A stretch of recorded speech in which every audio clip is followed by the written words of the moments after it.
एक दिन दरबार लगा हुआ था। बादशाह अकबर अपने आलीशान सिंहासन पर विराजमान थे और सभी दरबारी अपने अपने स्थानों पर बैठे थे और राज्य के मामलों पर चर्चा हो रही थी। तभी द्वारपाल ने एक ऊंची आवाज में घोषणा की कि पड़ोसी राज्य फारस के सुल्तान के एक विशेष दूत मिर्जा कासिम बादशाह से मिलने की इजाजत चाहते हैं। अकबर ने मुस्कुराते हुए इजाजत दे दी। फारस के साथ मुगलों के रिश्ते कभी नरम तो कभी गरम रहते थे, इसलिए इस दूत का आना कोई मामूली बात नहीं थी। मिर्जा कासिम दरबार में दाखिल हुआ। वो एक लंबा चौड़ा आदमी था जिसकी आंखों में एक अजीब सी चमक और चेहरे पर घमंड साफ झलकता था। उसने झुककर अकबर को सलाम किया, लेकिन उसके सलाम में आदर कम और चुनौती ज्यादा थी। उसने कहा, जहांपनाह, हमारे सुल्तान ने आपके लिए तोहफे भेजे हैं और साथ ही एक पैगाम भी। अकबर ने तोहफे स्वीकार किए और पूछा, सुल्तान का क्या पैगाम लाए हो मिर्जा? मिर्जा कासिम ने एक कुटिल मुस्कान के साथ कहा, जहांपनाह, हमारे सुल्तान ने सुना है कि आपके दरबार में दुनिया के सबसे बुद्धिमान लोग रहते हैं। खास तौर पर बीरबल की अक्लमंदी के किस्से तो सरहद पार तक मशहूर है, लेकिन हमारे सुल्तान का मानना है कि अक्ल सिर्फ बातों में नहीं बल्कि नामुमकिन को मुमकिन करने में होनी चाहिए। इसलिए उन्होंने आपके लिए एक चुनौती भेजी है। अगर आप या आपके दरबारी इस चुनौती को पूरा कर देते हैं तो फारस का सुल्तान ये मान लेगा कि मुगल दरबार वाकई दुनिया का सबसे बेहतरीन दरबार है। लेकिन अगर आप हार गए तो आपको हमारे सुल्तान की श्रेष्ठता स्वीकार करनी होगी और जुर्माने के तौर पर अपने राज्य के 3 बड़े किले हमें सौंपने होंगे। दरबार में सन्नाटा छा गया। 3 किले, ये कोई छोटी शर्त नहीं थी। ये सीधे तौर पर मुगल सल्तनत की आन बान शान पर हमला था। अकबर की भौहें तंग गई। उन्होंने गंभीर आवाज में पूछा, कैसी चुनौती है ये? पहेली है या युद्ध का निमंत्रण? मिर्जा कासिम ने ताली बजाई। ताली बजते ही दरबार के मुख्य द्वार से सेवकों का एक झुंड अंदर आया। उनके साथ जानवरों की एक बड़ी भीड़ थी। वे भेड़ें थी, बिल्कुल सफेद, रुई के गोलों जैसी, स्वस्थ और तगड़ी भेड़ें। उनकी मैमे की आवाज से पूरा शाही दरबार गूंज उठा। कुल मिलाकर 100 भेड़ें थी। मिर्जा कासिम ने भेड़ों की ओर इशारा करते हुए कहा, हुजूर, ये 100 भेड़ें हैं। ये सभी एक ही उम्र की है और बहुत ही खास नस्ल की है। हमारे सुल्तान की चुनौती यह है कि आपको इन 100 भेड़ों को अगले 1 महीने तक अपने पास रखना है। अकबर ने हैरानी से पूछा, बस सिर्फ भेड़ों की देखभाल करनी है? ये तो हमारे गडरिये भी कर लेंगे। पूरी बात सुनिए जहांपनाह, मिर्जा ने बीच में टोका। शर्त यह है कि इन भेड़ों को आपको पेट भर खाना खिलाना है। इनके दाने पानी में कोई कमी नहीं होनी चाहिए। इन्हें हर रोज ताजी हरी घास, चना और पौष्टिक आहार दिया जाना चाहिए। लेकिन, और ये लेकिन ही सबसे महत्वपूर्ण है, ठीक 1 महीने बाद जब मैं वापस आऊंगा तो इन भेड़ों का वजन न तो 1 रत्ती बढ़ना चाहिए और न ही 1 रत्ती घटना चाहिए। दरबार में मौजूद सभी लोग सन्न रह गए। मुल्ला 2 प्याजा, राजा टोडरमल और मान सिंह जैसे दिग्गज एक दूसरे का मुंह ताकने लगे। मिर्जा ने अपनी बात जारी रखी, अगर इनका वजन बढ़ गया तो आप हार जाएंगे क्योंकि आपने उन्हें ज्यादा खिलाया, और अगर वजन घट गया तो भी आप हार जाएंगे क्योंकि आपने हमारी अमानत की सही देखभाल नहीं की और उन्हें भूखा रखा। हमें ये भेड़ें उतनी ही स्वस्थ चाहिए, लेकिन वजन बिल्कुल उतना ही होना चाहिए जितना आज है, न कम न ज्यादा। ये शर्त सुनकर अकबर का सिर चकरा गया। ये तो प्रकृति के नियम के खिलाफ था। अगर किसी जीव को अच्छा खाना खिलाया जाए तो उसका वजन बढ़ना लाजमी है, और अगर उसे भूखा रखा जाए या कम खिलाया जाए तो वजन घटेगा ही। वजन को स्थिर रखना, वो भी 100 भेड़ों का, असंभव लग रहा था। बादशाह ने अपने वजीरों की ओर देखा। क्या कोई है जो इस चुनौती को स्वीकार कर सके? मुल्ला 2 प्याजा ने धीमे स्वर में कहा, जहांपनाह, ये तो पागलपन है। जीव का शरीर है, कोई पत्थर नहीं। खाना अंदर जाएगा तो मांस बनेगा ही। फारस का दूत हमारा मजाक उड़ाने आया है। राजा मान सिंह ने भी सहमति जताई। हुजूर, ये विज्ञान के विरुद्ध है। हम युद्ध में उन्हें हरा सकते हैं, लेकिन कुदरत के नियमों को कैसे बदलें?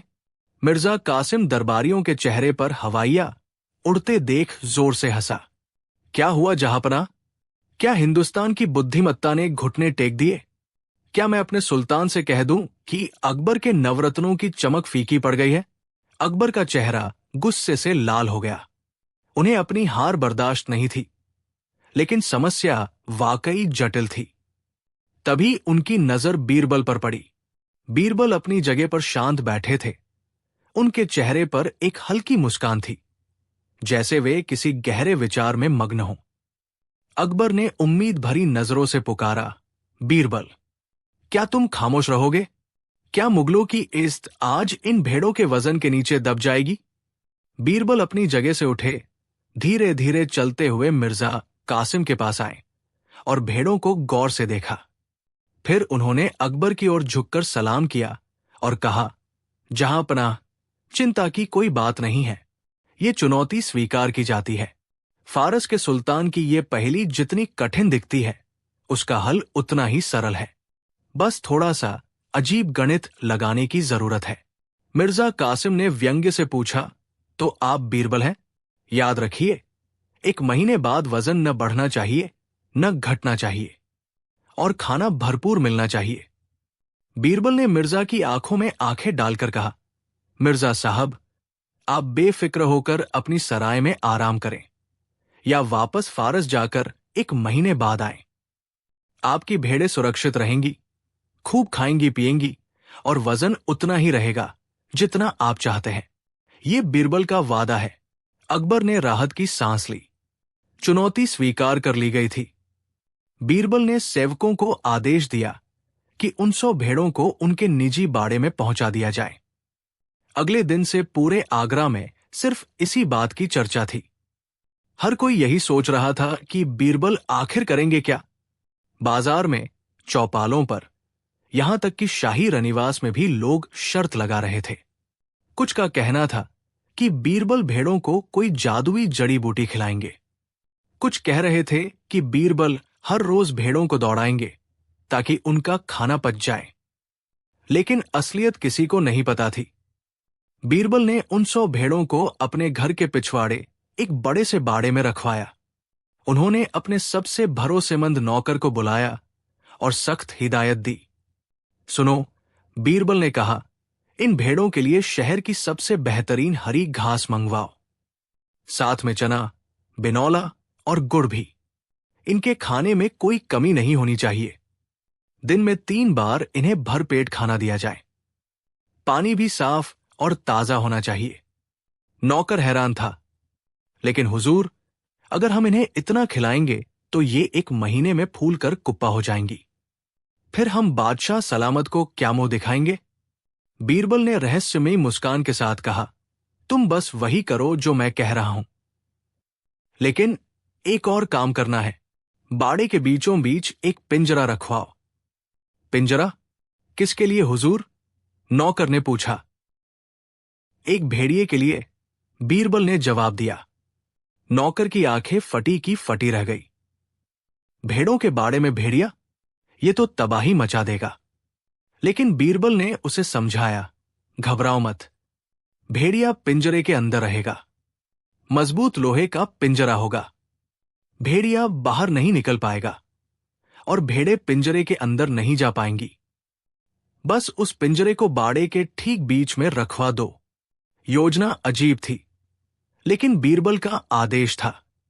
उसी शाम जंगल से पकड़कर लाया गया एक खूंखार भेड़िया उस पिंजरे में कैद कर दिया गया।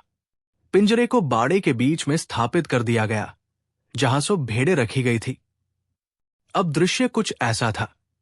बाड़े में चारों तरफ हरी हरी मुलायम घास के ढेर लगे थे। खाने की खुशबू फैली हुई थी, लेकिन बीच में लोहे की सलाखों के पीछे एक भूखा और खूंखार भेड़िया गुर्रा रहा था। शुरुआत में भेड़ें डर के मारे कोने में दुबक गई। वे थरथर कांप रही थी। भेड़िए की लाल आंखें और उसके गुर्राने की आवाज ने उनकी जान हलक में ला दी थी। लेकिन पेट की भूख भी एक बड़ी मजबूरी होती है। कुछ घंटों बाद जब भूख ने जोर मारा तो भेड़ें डरते डरते घास खाने के लिए आगे बढ़ी। उन्होंने घास खाई, लेकिन उनकी एक आंख घास पर होती और दूसरी उस भेड़िए पर। जैसे ही भेड़िया पिंजरे में थोड़ा भी हिलता या दहाड़ता, सारी भेड़ें खाना छोड़कर पीछे भाग जाती। फिर थोड़ी देर बाद भूख लगने पर वापस आती। यही सिलसिला दिन रात चलने लगा। बीरबल ने यह सुनिश्चित किया कि भेड़िए को भी खाना मिले ताकि वो मरे नहीं, लेकिन उसे भेड़ों से पूरी तरह अलग रखा गया था। भेड़ें पूरी तरह सुरक्षित थी। भेड़िया उन्हें छू भी नहीं सकता था, लेकिन डर डर उनके दिमाग में बैठ गया था। दिन बीतते गए। 1 हफ्ता, 2 हफ्ते, 3 हफ्ते। दरबार में अकबर की बेचैनी बढ़ती जा रही थी। वे कई बार बीरबल से पूछना चाहते थे कि क्या चल रहा है, लेकिन उन्होंने बीरबल के काम में दखल न देने का फैसला किया। उधर दरबार के बाकी मंत्री और मिर्जा कासिम खुश हो रहे थे। मुल्ला दो प्याजा को लग रहा था कि इस बार बीरबल जरूर फंसेंगे। मिर्जा कासिम सोच रहा था कि उसने मुगलों को हरा दिया है। उसे यकीन था कि इतना अच्छा खाना खाकर भेड़ें मोटी हो ही गई होंगी। आखिरकार वो दिन आ गया। 1 महीने की अवधि पूरी हो गई। दरबार फिर से सजाया गया। इस बार भीड़ पहले से भी ज्यादा थी। शहर के रईस और आम जनता भी ये ताशा देखने के लिए जमा हो गई थी। हर किसी के मन में यही सवाल था, क्या बीरबल जीत पाए? मिर्जा कासिम ने अकबर से कहा, जहां पनाह, वक्त पूरा हो चुका है। मेरी भेड़ों को मंगवाया जाए, और साथ में तराजू भी। आज दूध का दूध और पानी का पानी हो जाएगा। अकबर ने बीरबल की ओर देखा। बीरबल का चेहरा अब भी उतना ही शांत था। उन्होंने सेवकों को इशारा किया। थोड़ी देर में बीरबल के सेवक उन 100 भेड़ों को लेकर दरबार के बाहर मैदान में आ गए। भेड़ों को देखकर सब हैरान थे। वे न तो बीमार लग रही थी और न ही कमजोर। उनकी ऊन वैसी सफेद और चमकदार थी। वे चल फिर रही थी, स्वस्थ दिख रही थी। मिर्जा कासिम ने भेड़ों को देखा और मन ही मन खुश हुआ। ये भेड़ें तो अच्छी खासी तगड़ी लग रही हैं। उसने सोचा, जरूर इनका वजन बढ़ गया होगा। बीरबल ने इन्हें खूब खिलाया है, जैसा कि शर्त थी। मैदान में एक बड़ा तराजू लगाया गया। एक तरफ एक एक करके भेड़ों को चढ़ाया जाना था और उनका वजन पहले से लिखे गए वजन से मिलाया जाना था, या फिर सभी भेड़ों को एक साथ तोलने की व्यवस्था की गई। तौलने का काम शुरू हुआ। पहली 10 भेड़ें तराजू पर चढ़ी। शाही मुनीम ने वजन चेक किया। वो चौंका। उसने दोबारा चेक किया। फिर उसने पुराने दस्तावेज देखे। क्या हुआ? मिर्जा कासिम ने अधीर होकर पूछा, वजन कितना बढ़ा? 5 सेर?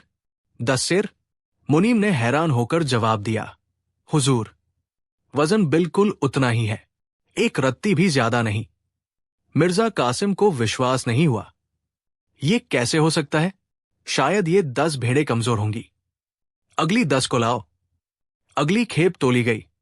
परिणाम वही, वजन स्थिर, न बढ़ा न घटा। सिलसिला चलता रहा। 50 भेड़ें, 80 भेड़ें और अंत में पूरी 100 भेड़ें तोल ली गई। अंतिम परिणाम ने सबको चौंका दिया। 1 महीने तक शाही दावत उड़ाने के बावजूद उन 100 भेड़ों का कुल वजन उतना ही था जितना 1 महीने पहले दरबार में आते वक्त था। मिर्जा कासिम का मुंह खुला का खुला रह गया। उसकी सारी अकड़, सारा घमंड पल भर में हवा हो गया। उसने खुद जाकर तराजू की जांच की। कहीं कोई चुंबक या चाल तो नहीं है, लेकिन सब कुछ सही था। अकबर भी अवाक थे। वे खुशी से गदगद हो गए, लेकिन उनके मन में भी भारी कौतूहल था। उन्होंने बीरबल से पूछा, बीरबल, ये चमत्कार तुमने कैसे किया? ये तो कुदरत के उसूलों के खिलाफ है। तुमने इन्हें क्या खिलाया, या क्या कोई जादू टोना किया? बीरबल मुस्कुराए और आगे आए। उन्होंने कहा, जहां पनाह, न तो मैंने कोई जादू किया और न ही इन्हें भूखा रखा। मैंने बस शर्त का पालन किया। इन्हें शहर का सबसे उम्दा खाना दिया गया। आप चाहें तो मेरे नौकरों और हिसाब किताब की बही देख सकते हैं। इन पर हजारों मुद्राएं खर्च की गई हैं। तो फिर इनका वजन बढ़ा क्यों नहीं? मिर्जा कासिम ने चिल्लाकर पूछा। ये नामुमकिन है। बीरबल ने कहा, मिर्जा साहब, ये गणित शरीर का नहीं, मन का है। मैंने इन भेड़ों को खाना तो भरपूर दिया, लेकिन साथ ही मैंने उन्हें एक चीज और दी, भय, डर। सब लोग हैरान होकर बीरबल का मुंह ताकने लगे। बीरबल ने समझाना शुरू किया। जहांपना, मैंने इन भेड़ों के बाड़े के ठीक बीच में एक पिंजरा रखवाया और उसमें एक खूंखार भेड़िए को कैद कर दिया। भेड़े जब भी खाना खाने जाती, उन्हें सामने वो भेड़िया दिखता। भेड़िया पिंजरे में था, वो उनका कुछ बिगाड़ नहीं सकता था। ये बात भेड़ें नहीं समझ सकती थी। उन्हें बस अपनी मौत सामने दिखती थी। बीरबल ने एक पल के लिए रुककर सबकी प्रतिक्रिया देखी, फिर बोले, जब वे खाना खाती तो उनका ध्यान खाने पर कम और अपनी जान बचाने पर ज्यादा होता था। हर वक्त का डर, हर पल की चिंता।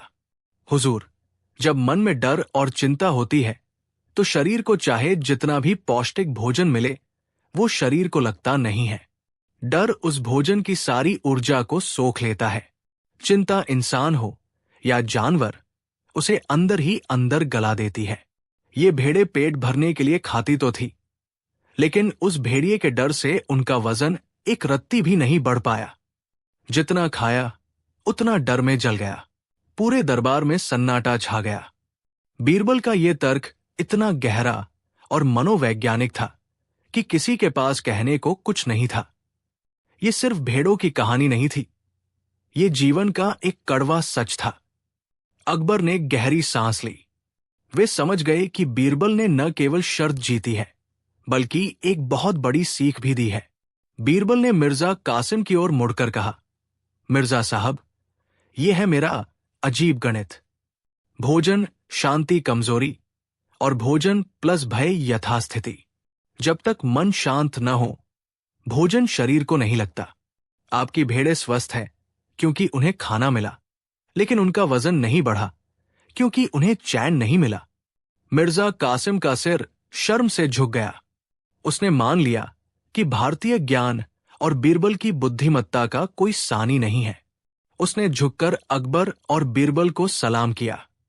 जहांपनाह, मैं अपनी हार स्वीकार करता हूं। बीरबल जैसा बुद्धिमान व्यक्ति पूरी दुनिया में ढूंढने से नहीं मिलेगा। आपका दरबार वाकई महान है। शर्त के मुताबिक फारस के सुल्तान को अपनी हार माननी पड़ी और मुगल साम्राज्य का सम्मान और भी बढ़ गया। जब दरबार खत्म हुआ और सब जाने लगे, तो अकबर ने बीरबल को अपने पास बुलाया। उन्होंने बीरबल के कंधे पर हाथ रखकर कहा, बीरबल, तुमने आज फिर हमारी इज्जत बचा ली, लेकिन तुम्हारी इस तरकीब ने मुझे एक बहुत बड़ी बात सिखाई है। बीरबल ने पूछा, क्या जहांपनाह? अकबर ने गंभीरता से कहा, यही कि मेरी प्रजा को खुशहाल रखने के लिए सिर्फ अनाज के गोदाम भरना काफी नहीं है। मुझे यह भी सुनिश्चित करना होगा कि उनके मन में किसी तरह का भय न हो, न चोरों का, न दुश्मनों का और न ही अन्याय का। क्योंकि अगर प्रजा डरी हुई होगी तो राज्य चाहे कितना भी अमीर हो, वो कभी उन्नति नहीं कर पाएगा। जैसे उन भेड़ों का वजन नहीं बढ़ा, वैसे ही डर के साए में राज्य का विकास नहीं हो सकता। बीरबल ने मुस्कुराते हुए सिर झुकाया। आप बिल्कुल सत्य कह रहे हैं जहांपनाह। अभय, निडरता ही सबसे बड़ा पोषण है। उस रात आगरा के किले में जश्न मना, लेकिन बीरबल की वो सीख हर किसी के दिल में उतर गई। ये कहानी हमें भी याद दिलाती है कि हमारी जिंदगी में भी हम चाहे जितनी सुख सुविधाएं जुटा लें, चाहे जितना अच्छा खा पी लें, अगर हमारे मन में चिंता, तनाव और डर का भेड़िया बैठा है, तो उन सुविधाओं का कोई मोल नहीं। स्वास्थ्य और समृद्धि के लिए मन की शांति उतनी ही जरूरी है जितना कि पेट के लिए भोजन। और इस तरह 100 भेड़ों और एक भेड़िए के जरिए बीरबल ने एक बार फिर साबित कर दिया कि असली बुद्धिमत्ता सिर्फ किताबों में नहीं, बल्कि जीवन की समझ में छिपी होती है। कहानी 2, ये उन दिनों की बात है जब हिंदुस्तान पर शहंशाह जलालुद्दीन मोहम्मद अकबर का परचम लहरा रहा था। आगरा का किला अपनी पूरी शानो शौकत के साथ खड़ा था और उसके दीवान आम में देश विदेश के बुद्धिमान, कलाकार और वीर योद्धाओं का जमावड़ा लगा रहता था। बादशाह अकबर एक न्यायप्रिय और कुशल शासक थे, लेकिन उनका स्वभाव थोड़ा चंचल भी था। उन्हें सीधी सादी बातें जल्दी ही उबाऊ लगने लगती थी। उन्हें हर रोज कुछ नया, कुछ अनोखा, कुछ ऐसा चाहिए होता था जो उनके दिमाग को चुनौती दे सके। वे अक्सर अपने नवरत्नों और दरबारियों की अक्ल की परीक्षा लेने के लिए ऐसे ऐसे सवाल पूछ बैठते थे जिन्हें सुनकर बड़े बड़े विद्वानों के भी होश उड़ जाते थे। एक दिन दरबार लगा हुआ था। सब कुछ सामान्य चल रहा था। मंत्री अपनी अपनी रिपोर्ट पेश कर रहे थे, सेनापति सरहदों की जानकारी दे रहे थे, लेकिन बादशाह अकबर का मन कहीं और ही था। वे अपने मखमली सिंहासन पर बैठे बैठे ऊब रहे थे। उनकी नजरें दरबार के बाहर आगरा की चहल पहल पर टिकी थी, जहां बैलगाड़ियां और घोड़े सड़कों पर धूल उड़ाते हुए गुजर रहे थे। अचानक उनके दिमाग में एक शरारत सूझी, एक ऐसी शरारत जो पूरे दरबार को हिलाकर रख देने वाली थी। उन्होंने अपनी रौबीली आवाज में दरबार की कार्यवाही को बीच में ही रोक दिया। खामोश। पूरे दरबार में सन्नाटा पसर गया। सबने सिर झुका लिए, ये सोचते हुए कि बादशाह सलामत आज इतने गंभीर क्यों हैं। अकबर अपने सिंहासन से उठे और दरबार के झरोखे के पास जाकर खड़े हो गए। उन्होंने बाहर की ओर इशारा करते हुए कहा, मेरे प्यारे दरबारियों, आप सब खुद को बहुत बुद्धिमान और ज्ञानी समझते हैं। आप में से कोई गणित का विशेषज्ञ है तो कोई विज्ञान का। आज मैं आप सब की बुद्धिमानी की एक असली परीक्षा लेना चाहता हूं। दरबार में कानाफूसी शुरू हो गई। मुल्ला दो प्याजा, जो हमेशा बीरबल से जलते थे, वे अपनी दाढ़ी पर हाथ फेरते हुए सोचने लगे कि आज बादशाह जरूर कोई ऐसा सवाल पूछेंगे जिसका जवाब सिर्फ वही दे पाएंगे। अकबर ने अपनी आवाज में रहस्य घोलते हुए पूछा, क्या आप में से कोई मुझे बता सकता है कि आगरा शहर की तमाम सड़कों पर कुल मिलाकर कितनी धूल है? यह सवाल नहीं था, ये एक बम था जो दरबार के बीचों बीच गिरा था। सड़कों पर कितनी धूल है, ये कैसा सवाल था? क्या धूल को गिना जा सकता है? क्या उसे तौला जा सकता है? बड़े बड़े वजीर और मनसबदार एक दूसरे का मुंह ताकने लगे। उनके चेहरे ऐसे हो गए थे जैसे किसी ने उनसे आसमान के तारों की गिनती पूछ ली हो। एक दरबारी ने हिम्मत करके कहा, आलम पनाह, गुस्ताखी माफ हो, लेकिन यह तो एक असंभव काम है। धूल के कणों को भला कौन गिन सकता है? हवा का एक झोंका आता है और धूल यहां से वहां हो जाती है। बारिश की एक बूंद पड़ती है और धूल मिट्टी में मिल जाती है। इसका कोई सटीक जवाब नहीं हो सकता। अकबर ने जोरदार ठहाका लगाया। अगर जवाब आसान होता तो मैं उसे आप जैसे विद्वानों के सामने क्यों रखता? मुझे नहीं हो सकता या असंभव है जैसे जवाब नहीं सुनने हैं। मुझे एक सटीक जवाब चाहिए, एक आंकड़ा। और हां, जो भी मुझे इसका सही जवाब देगा उसे मैं शाही खजाने से 10,000 सोने की मोहरें इनाम में दूंगा। लेकिन अकबर एक पल के लिए रुके और उनकी आंखों में एक सत्ती आ गई। लेकिन अगर किसी ने मुझे गलत या गोलमोल जवाब देकर बहलाने की कोशिश की तो उसे सजा भी भुगतनी पड़ेगी। आप सबके पास इस पहेली को सुलझाने के लिए 1 हफ्ते का समय है। इनाम का लालच तो बहुत बड़ा था, लेकिन सजा का डर उससे भी ज्यादा था। दरबार में मौजूद हर शख्स ने अपनी नजरें झुका ली। मुल्ला दो प्याजा, जो कुछ देर पहले तक बहुत उछल रहे थे, वे भी ऐसे चुप हो गए जैसे उनकी जबान को लकवाम मार गया हो। उन्हें समझ आ गया था कि यह बादशाह का मजाक नहीं, बल्कि एक शाही हुक्म है। तभी बादशाह की नजरें बीरबल पर पड़ी, जो अपनी जगह पर खड़े होकर मंद मंद मुस्कुरा रहे थे। उनके चेहरे पर न कोई हैरानी थी, न कोई घबराहट। बीरबल, अकबर ने पुकारा, क्या तुम्हें भी यह सवाल असंभव लग रहा है? क्या तुम्हारी अक्ल ने भी जवाब दे दिया है? तुम क्यों मुस्कुरा रहे हो? बीरबल आगे आए। उन्होंने झुककर बादशाह को सलाम किया और बहुत ही शांत स्वर में कहा, नहीं जहांपनाह, दुनिया में कुछ भी असंभव नहीं होता। हर सवाल का एक जवाब जरूर होता है, बस उसे ढूंढने का तरीका सही होना चाहिए। अगर हुजूर की इजाजत हो और आप मुझ पर भरोसा करें तो मैं इस सवाल का जवाब ढूंढने की कोशिश कर सकता हूं। अकबर का चेहरा खिल उठा। वे जानते थे कि इस चक्रव्यूह को अगर कोई भेद सकता है तो वो सिर्फ बीरबल ही है। लेकिन बीरबल के विरोधी, खासकर मुल्ला दो प्याजा, मन ही मन खुश हो रहे थे। उन्हें लगा कि आज तो बीरबल अपनी ही चतुराई के जाल में फंस गया। भला सड़कों की धूल का हिसाब कोई कैसे दे सकता है? ये तो सरासर पागलपन है। बीरबल ने कहा, लेकिन जहांपनाह, इस काम के लिए मुझे कुछ चीजों की जरूरत पड़ेगी। मुझे शाही खजाने से कुछ धन चाहिए होगा और साथ ही शहर के कुछ मजदूरों और कुछ बैलगाड़ियों की जरूरत भी पड़ेगी। अकबर ने तुरंत शाही खजांची को हुक्म दिया कि बीरबल को जो भी चाहिए वो मुहैया कराया जाए। अब यहां से शुरू होता है बीरबल का वो अनोखा खेल, जिसे देखकर पूरा आगरा शहर हैरान रह गया। अगले ही दिन आगरा की सड़कों पर एक अजीब नजारा देखने को मिला। सैकड़ों मजदूर हाथों में झाड़ू और तसले लेकर शहर की हर गली, हर कूचे, हर सड़क की धूल को इकट्ठा करने में लग गए। बीरबल खुद एक घोड़े पर सवार होकर उनके काम की निगरानी कर रहे थे। धूल को झाड़ू से समेटकर तसलों में भरा जाता और फिर उसे बैलगाड़ियों में लादकर शहर के बाहर एक बड़े से मैदान में इकट्ठा किया जाने लगा। पूरे शहर में धूल का ऐसा गुबार उड़ा कि लोगों का सांस लेना मुश्किल हो गया। हर कोई खांस रहा था, आंखें मल रहा था। लोगों में तरह तरह की बातें होने लगी। कोई कहता, लगता है बीरबल पागल हो गया है। कोई कहता, देखो बादशाह के हुक्म पर सल्तनत का पैसा कैसे पानी की तरह बहाया जा रहा है। मुल्ला दो प्याजा और बीरबल के दूसरे विरोधी रोज दरबार में जाकर बादशाह के कान भरते, देखिए जहांपनाह, हमने तो पहले ही कहा था। बीरबल ने आपकी सल्तनत को मजाक बना दिया है। वो शहर की धूल इकट्ठा करवा रहा है।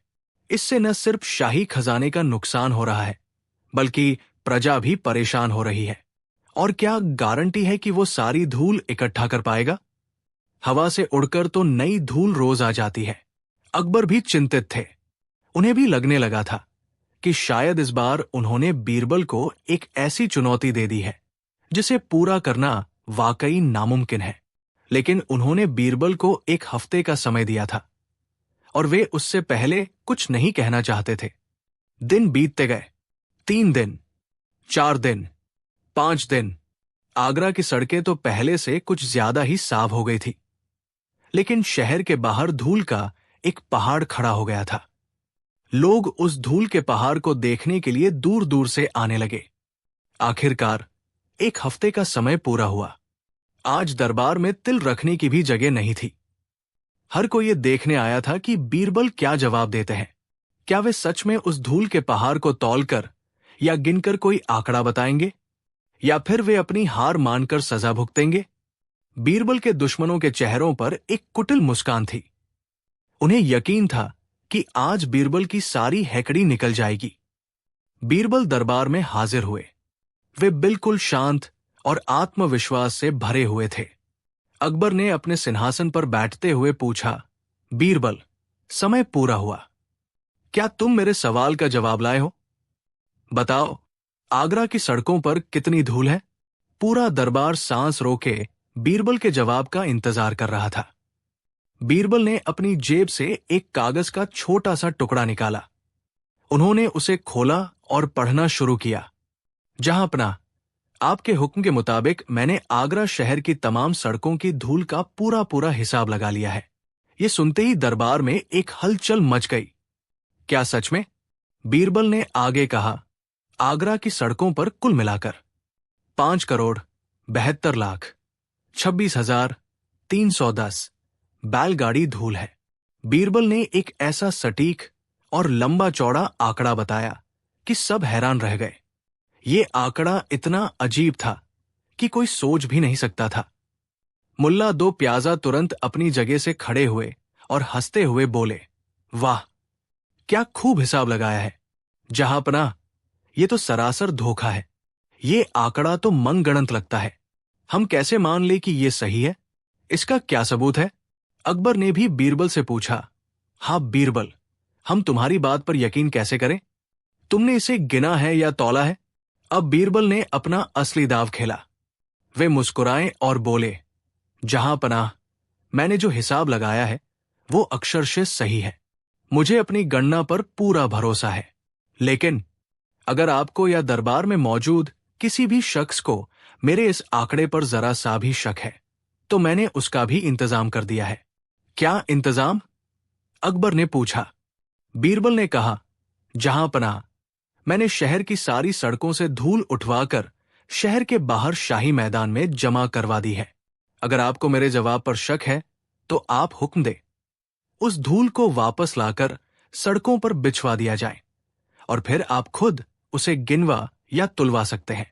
यह सुनना था कि पूरे दरबार में सन्नाटा छा गया।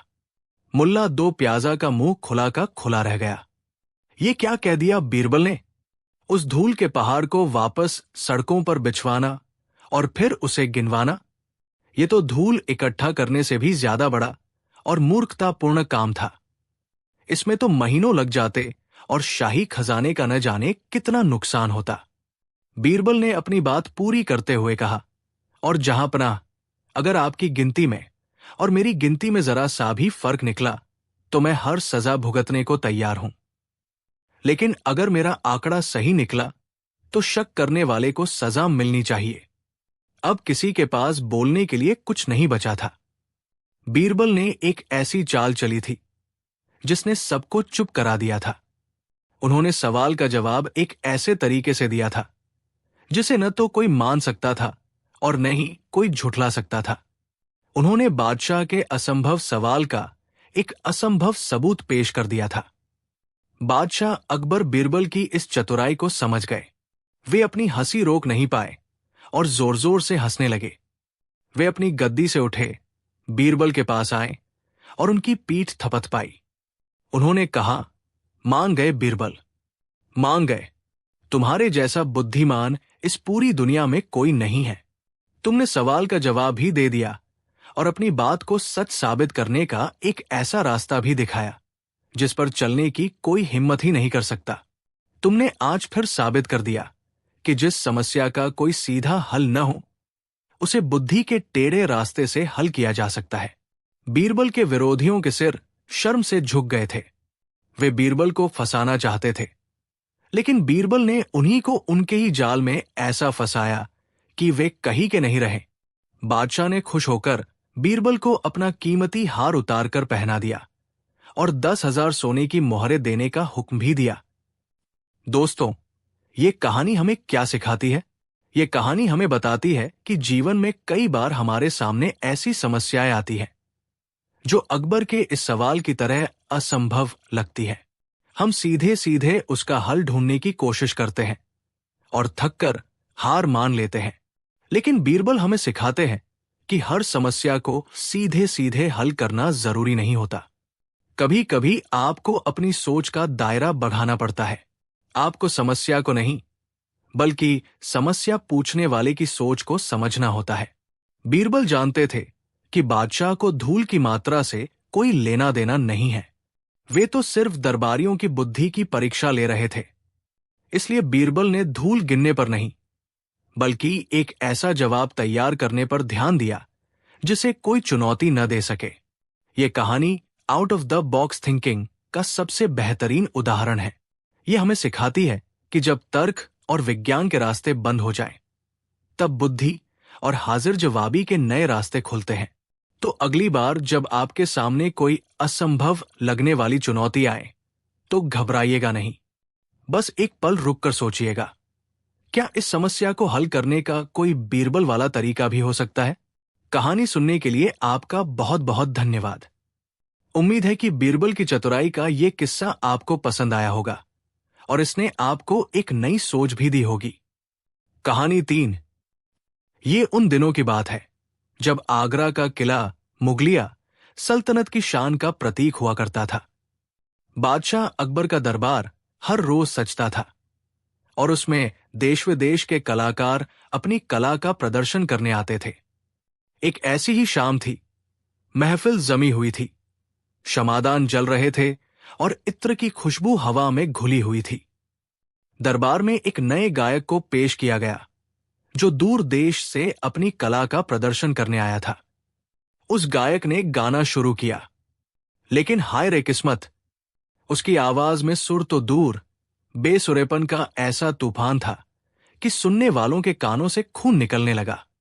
उसकी आवाज किसी फटे हुए ढोल या कौए की काव-काव से भी बदतर थी। दरबारी बेचारे बादशाह के डर से सिर तो हिला रहे थे, लेकिन उनके चेहरे ऐसे बने हुए थे जैसे उन्होंने करेले का जूस पी लिया हो। गायक ने जैसे तैसे अपना गाना खत्म किया। बादशाह अकबर का चेहरा गुस्से से तमतमा रहा था। उन्होंने अपनी पूरी जिंदगी में इतना बेसुरा गाना नहीं सुना था। उन्होंने उस गायक को इनाम की जगह दरबार से बाहर निकलवा दिया। जब वो गायक चला गया तो अकबर ने गुस्से में कहा, लानत है ऐसी कला पर, इससे अच्छा तो कोई गधा ही गा लेता। उसकी आवाज में कम से ढेंचू ढेंचू का एक सुर तो होता है। बादशाह के मुंह से ये बात निकलनी थी कि दरबार में बैठे बीरबल के दुश्मनों को एक मौका मिल गया। मुल्ला दो प्याजा, जो हमेशा बीरबल को नीचा दिखाने की फिराक में रहते थे, तुरंत अपनी जगह से उठे। उन्होंने बड़ी चापलूसी से कहा, जहांपनाह, आपने क्या खूब कहा है, बिल्कुल सही फरमाया। एक गधे की आवाज भी इस गायक से लाख गुना बेहतर है, और मुझे तो पूरा यकीन है कि अगर कोशिश की जाए तो एक गधे को सच में एक महान गायक बनाया जा सकता है। मुल्ला का इशारा बीरबल की तरफ था। वे जानते थे कि बादशाह हर मुश्किल काम बीरबल को ही सौंपते हैं। अकबर, जो पहले से ही गुस्से में थे, मुल्ला की बातों में आ गए। उन्होंने दरबार में एक नजर घुमाई और उनकी नजरें बीरबल पर जाकर टिक गई। बीरबल हमेशा की तरह शांत खड़े थे। उनके चेहरे पर एक हल्की सी मुस्कान थी। अकबर ने अपनी रौबीली आवाज में ऐलान किया, बीरबल, तुम खुद को बहुत बुद्धिमान और हर समझते हो। तुम कहते हो कि दुनिया में कोई काम नामुमकिन नहीं। तो ठीक है, हम तुम्हें एक काम सौंपते हैं। तुम एक गधे को ऐसा गाना सिखाओ कि वो हमारे दरबार में आकर अपनी कला का प्रदर्शन कर सके। हम तुम्हें इस काम के लिए 6 महीने का समय देते हैं। ये सुनते ही पूरे दरबार में सन्नाटा पसर गया। गधे को गाना सिखाना, ये तो पागलपन की हद थी। बीरबल के विरोधी मुल्ला दो प्याजा और उनके साथी मन ही मन लड्डू खा रहे थे। उन्हें लगा, आज तो बीरबल फंस गया। ये एक ऐसा काम था जिसे दुनिया का कोई भी इंसान पूरा नहीं कर सकता। अगर बीरबल ने इनकार किया तो ये बादशाह के हुक्म की तौहीन होगी, और अगर उसने हां कर दी तो 6 महीने बाद उसकी बेइज्जती होनी तय है। अकबर ने अपनी बात में और वजन डालते हुए कहा, और हां, सुन लो, अगर तुम इस काम में सफल हो गए तो हम तुम्हें 50,000 सोने की मोहरें इनाम में देंगे। लेकिन अगर तुम नाकाम रहे तो तुम्हें हमेशा हमेशा के लिए ये सल्तनत और ये शहर छोड़कर जाना होगा। अब ये सिर्फ एक मजाक नहीं, बल्कि बीरबल के मान सम्मान और भविष्य का सवाल बन गया था। सबकी नजरें बीरबल पर टिकी थी।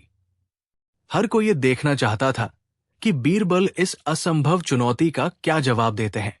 बीरबल ने आगे बढ़कर बादशाह को सलाम किया।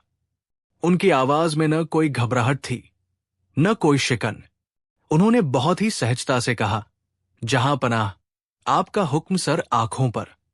मैं इस गधे को एक महान गायक बनाने की पूरी कोशिश करूंगा, लेकिन इस तालीम के लिए मुझे कुछ चीजों की जरूरत पड़ेगी। ये सुनकर दरबारियों के आश्चर्य का ठिकाना नहीं रहा। बीरबल ने हां कर दी। अकबर ने उत्सुकता से पूछा, कैसी चीजें? बीरबल ने कहा, हुजूर, सबसे पहले तो मुझे एक सेहतमंद और जवान गधा चाहिए। दूसरा, मुझे शहर के बाहर एक बड़ा और शांत बाड़ा चाहिए, जहां मैं उसे संगीत की शिक्षा दे सकूं और कोई हमें परेशान न करे। तीसरा, मुझे कुछ अच्छे वाद्य यंत्रों की जरूरत होगी। और सबसे जरूरी, मुझे इस पूरी तालीम के खर्च के लिए शाही खजाने से 5,000 सोने की मोहरों की अग्रिम राशि चाहिए होगी। 5,000 मोहरें एक गधे को गाना सिखाने के लिए। मुल्ला दो प्याजा ने मन ही मन सोचा, वाह, जाते जाते भी शाही खजाने को चूना लगाने का पूरा इंतजाम कर रहा है ये धूर्त। लेकिन अकबर बीरबल की बुद्धिमानी देखना चाहते थे। उन्होंने तुरंत शाही खजांची को हुक्म दिया कि बीरबल की सारी मांगे पूरी की जाए। अब यहां से शुरू होता है बीरबल का वो अनोखा संगीत विद्यालय, जिसके बारे में सुनकर आप अपनी हंसी नहीं रोक पाएंगे। बीरबल ने शहर के सबसे हट्टे-कट्टे गधे को चुना और उसे लेकर शहर के बाहर अपने लिए बनवाए गए खास बाड़े में चले गए। वो बाड़ा चारों तरफ से ऊंची दीवारों से घिरा हुआ था ताकि कोई अंदर झांक न सके। पहले कुछ हफ्तों तक बीरबल ने गधे की खूब सेवा की। उसे अच्छा अच्छा चारा खिलाया, उसे नहलाया धुलाया और उससे दोस्ती करने की कोशिश की। उधर शहर में बीरबल के इस कारनामे की चर्चाएं जोरों पर थी। लोग कहते, देखो, बीरबल सठिया गया है, अब वो गधों को संगीत सिखाएगा। बीरबल के दुश्मन रोज दरबार में जाकर बादशाह से कहते, जहांपनाह, हमने अपने जासूसों से पता लगवाया है, बीरबल वहां कोई संगीत नहीं सिखा रहा, वो तो बस गधे के साथ बैठकर शाही पैसों पर ऐश कर रहा है। 1 महीना बीत गया। बीरबल ने अपना असली काम शुरू किया। उनकी तरकीब बहुत ही अनोखी और मनोवैज्ञानिक थी। वे हर रोज गधे के सामने चारा डालने से पहले उसके और चारे के बीच में एक मोटी सी किताब रख देते थे। गधे को चारा खाने के लिए अपनी गर्दन बढ़ानी पड़ती और किताब को अपनी नाक से हटाना पड़ता था। धीरे धीरे गधे को ये आदत पड़ गई कि चारा खाने से पहले उसे किताब को पलटना पड़ता है। कुछ हफ्तों बाद बीरबल ने अपनी तरकीब को और मुश्किल बना दिया। अब वे चारे को किताब के पन्नों के बीच में छिपाकर रखने लगे। अब गधे को अगर चारा खाना होता तो उसे अपनी नाक और जीभ से किताब के पन्ने पलटने पड़ते थे। भूखा गधा क्या न करता, वो धीरे धीरे पन्ने पलटने में माहिर हो गया। ये सिलसिला कई महीनों तक चलता रहा। बीरबल रोज सुबह शाम गधे से यही अभ्यास करवाते। अब आया बीरबल की योजना का आखिरी और सबसे महत्वपूर्ण चरण। जब प्रदर्शन में सिर्फ 1 हफ्ता बाकी रह गया तो बीरबल ने गधे को भूखा रखना शुरू कर दिया। वे उसे बहुत कम चारा देते। जब गधा भूख से बेहाल हो जाता तब बीरबल उसके सामने वही किताब लाकर रखते, लेकिन इस बार उस किताब के अंदर चारा नहीं होता था। गधा बेचारा अपनी आदत के अनुसार चारा ढूंढने के लिए तेजी से किताब के पन्ने पलटने लगता। जब उसे एक भी पन्ने में चारा नहीं मिलता तो वो गुस्से और भूख से तिलमिला उठता और फिर वो अपनी पूरी ताकत से जोर जोर से रेंकने लगता, ढेंचू ढेंचू ढेंचू। बीरबल बस इसी पल का इंतजार कर रहे थे। जैसे ही गधा रेंकता, बीरबल उसे थोड़ा सा चारा दे देते। धीरे धीरे गधे के दिमाग में ये बात बैठ गई कि जब वो किताब को देखकर जोर जोर से रेंकेगा तभी उसे खाना मिलेगा। 6 महीने पूरे हो गए। दरबार में आज उत्सव जैसा माहौल था। दूर दूर से लोग गायक गधे का प्रदर्शन देखने के लिए जमा हुए थे। दरबार खचाखच भरा हुआ था। बीरबल के विरोधी सबसे आगे बैठे थे। उनके चेहरों पर व्यंग्य और मजाक की मुस्कान थी। उन्हें यकीन था कि आज बीरबल का आखिरी दिन है। तभी शाही रक्षक उस गधे को लेकर दरबार में हाजिर हुए। गधे को फूलों की माला पहनाई गई थी। बीरबल उसके साथ साथ चल रहे थे। अकबर ने अपने सिंहासन से पूछा, तो बीरबल, क्या तुम्हारा गायक तैयार है? क्या आज हमें इसका मधुर संगीत सुनने को मिलेगा? मुल्ला दो प्याजा ने तंज कसा, कहीं ऐसा न हो कि ये गायक गाने की जगह दरबार में ही गंदगी फैलाना शुरू कर दे। पूरा दरबार हंसने लगा। बीरबल ने शांति से जवाब दिया, जहांपनाह, मेरा शिष्य पूरी तरह तैयार है। इसने संगीत की बहुत गहरी शिक्षा ली है। ये सिर्फ गाता ही नहीं बल्कि सुरों की किताब को पढ़कर गाता है। ये सुनकर सबकी हंसी दोगुनी हो गई। गधा और किताब पढ़ेगा, ये तो हद ही हो गई। बीरबल ने अपने एक सेवक को इशारा किया। सेवक एक बड़ी सी किताब को एक लकड़ी के स्टैंड पर रखकर गधे के ठीक सामने ले आया। पूरा दरबार सांस रोके देख रहा था। क्या होने वाला है? गधा कई दिनों से भूखा था। जैसे ही उसने अपनी जानी पहचानी किताब देखी, उसे लगा कि अब उसे चारा मिलेगा। उसने तुरंत अपनी नाक से किताब का पहला पन्ना पलटा। दरबार में बैठे लोगों की आंखें आश्चर्य से फटी रह गई। गधे ने पन्ना पलटा। गधे को चारा नहीं मिला। उसने दूसरा पन्ना पलटा, फिर तीसरा, फिर चौथा। वो तेजी से पन्ने पलटता जा रहा था, लेकिन उसे कहीं भी चारा नजर नहीं आ रहा था। जब उसने कई पन्ने पलट लिए और उसे खाने को कुछ नहीं मिला, तो उसका सब्र जवाब दे गया। वो भूख और गुस्से से पागल हो गया। उसने अपना मुंह ऊपर उठाया और अपनी पूरी ताकत से जोर जोर से बेसुरी आवाज में रेंकना शुरू कर दिया। ढेंचू, ढेंचू, ढेंचू, ढेंचू।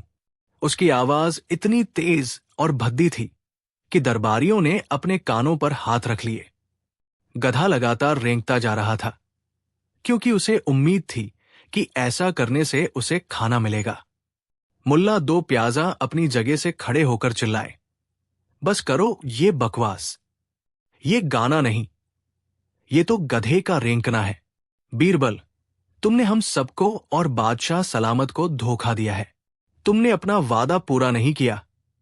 सारे विरोधी एक साथ चिल्लाने लगे, सजा दो, इसे सजा दो, इसे सल्तनत से बाहर निकालो। बादशाह अकबर भी गुस्से में थे। उन्हें लगा कि बीरबल ने उनके साथ एक भद्दा मजाक किया है।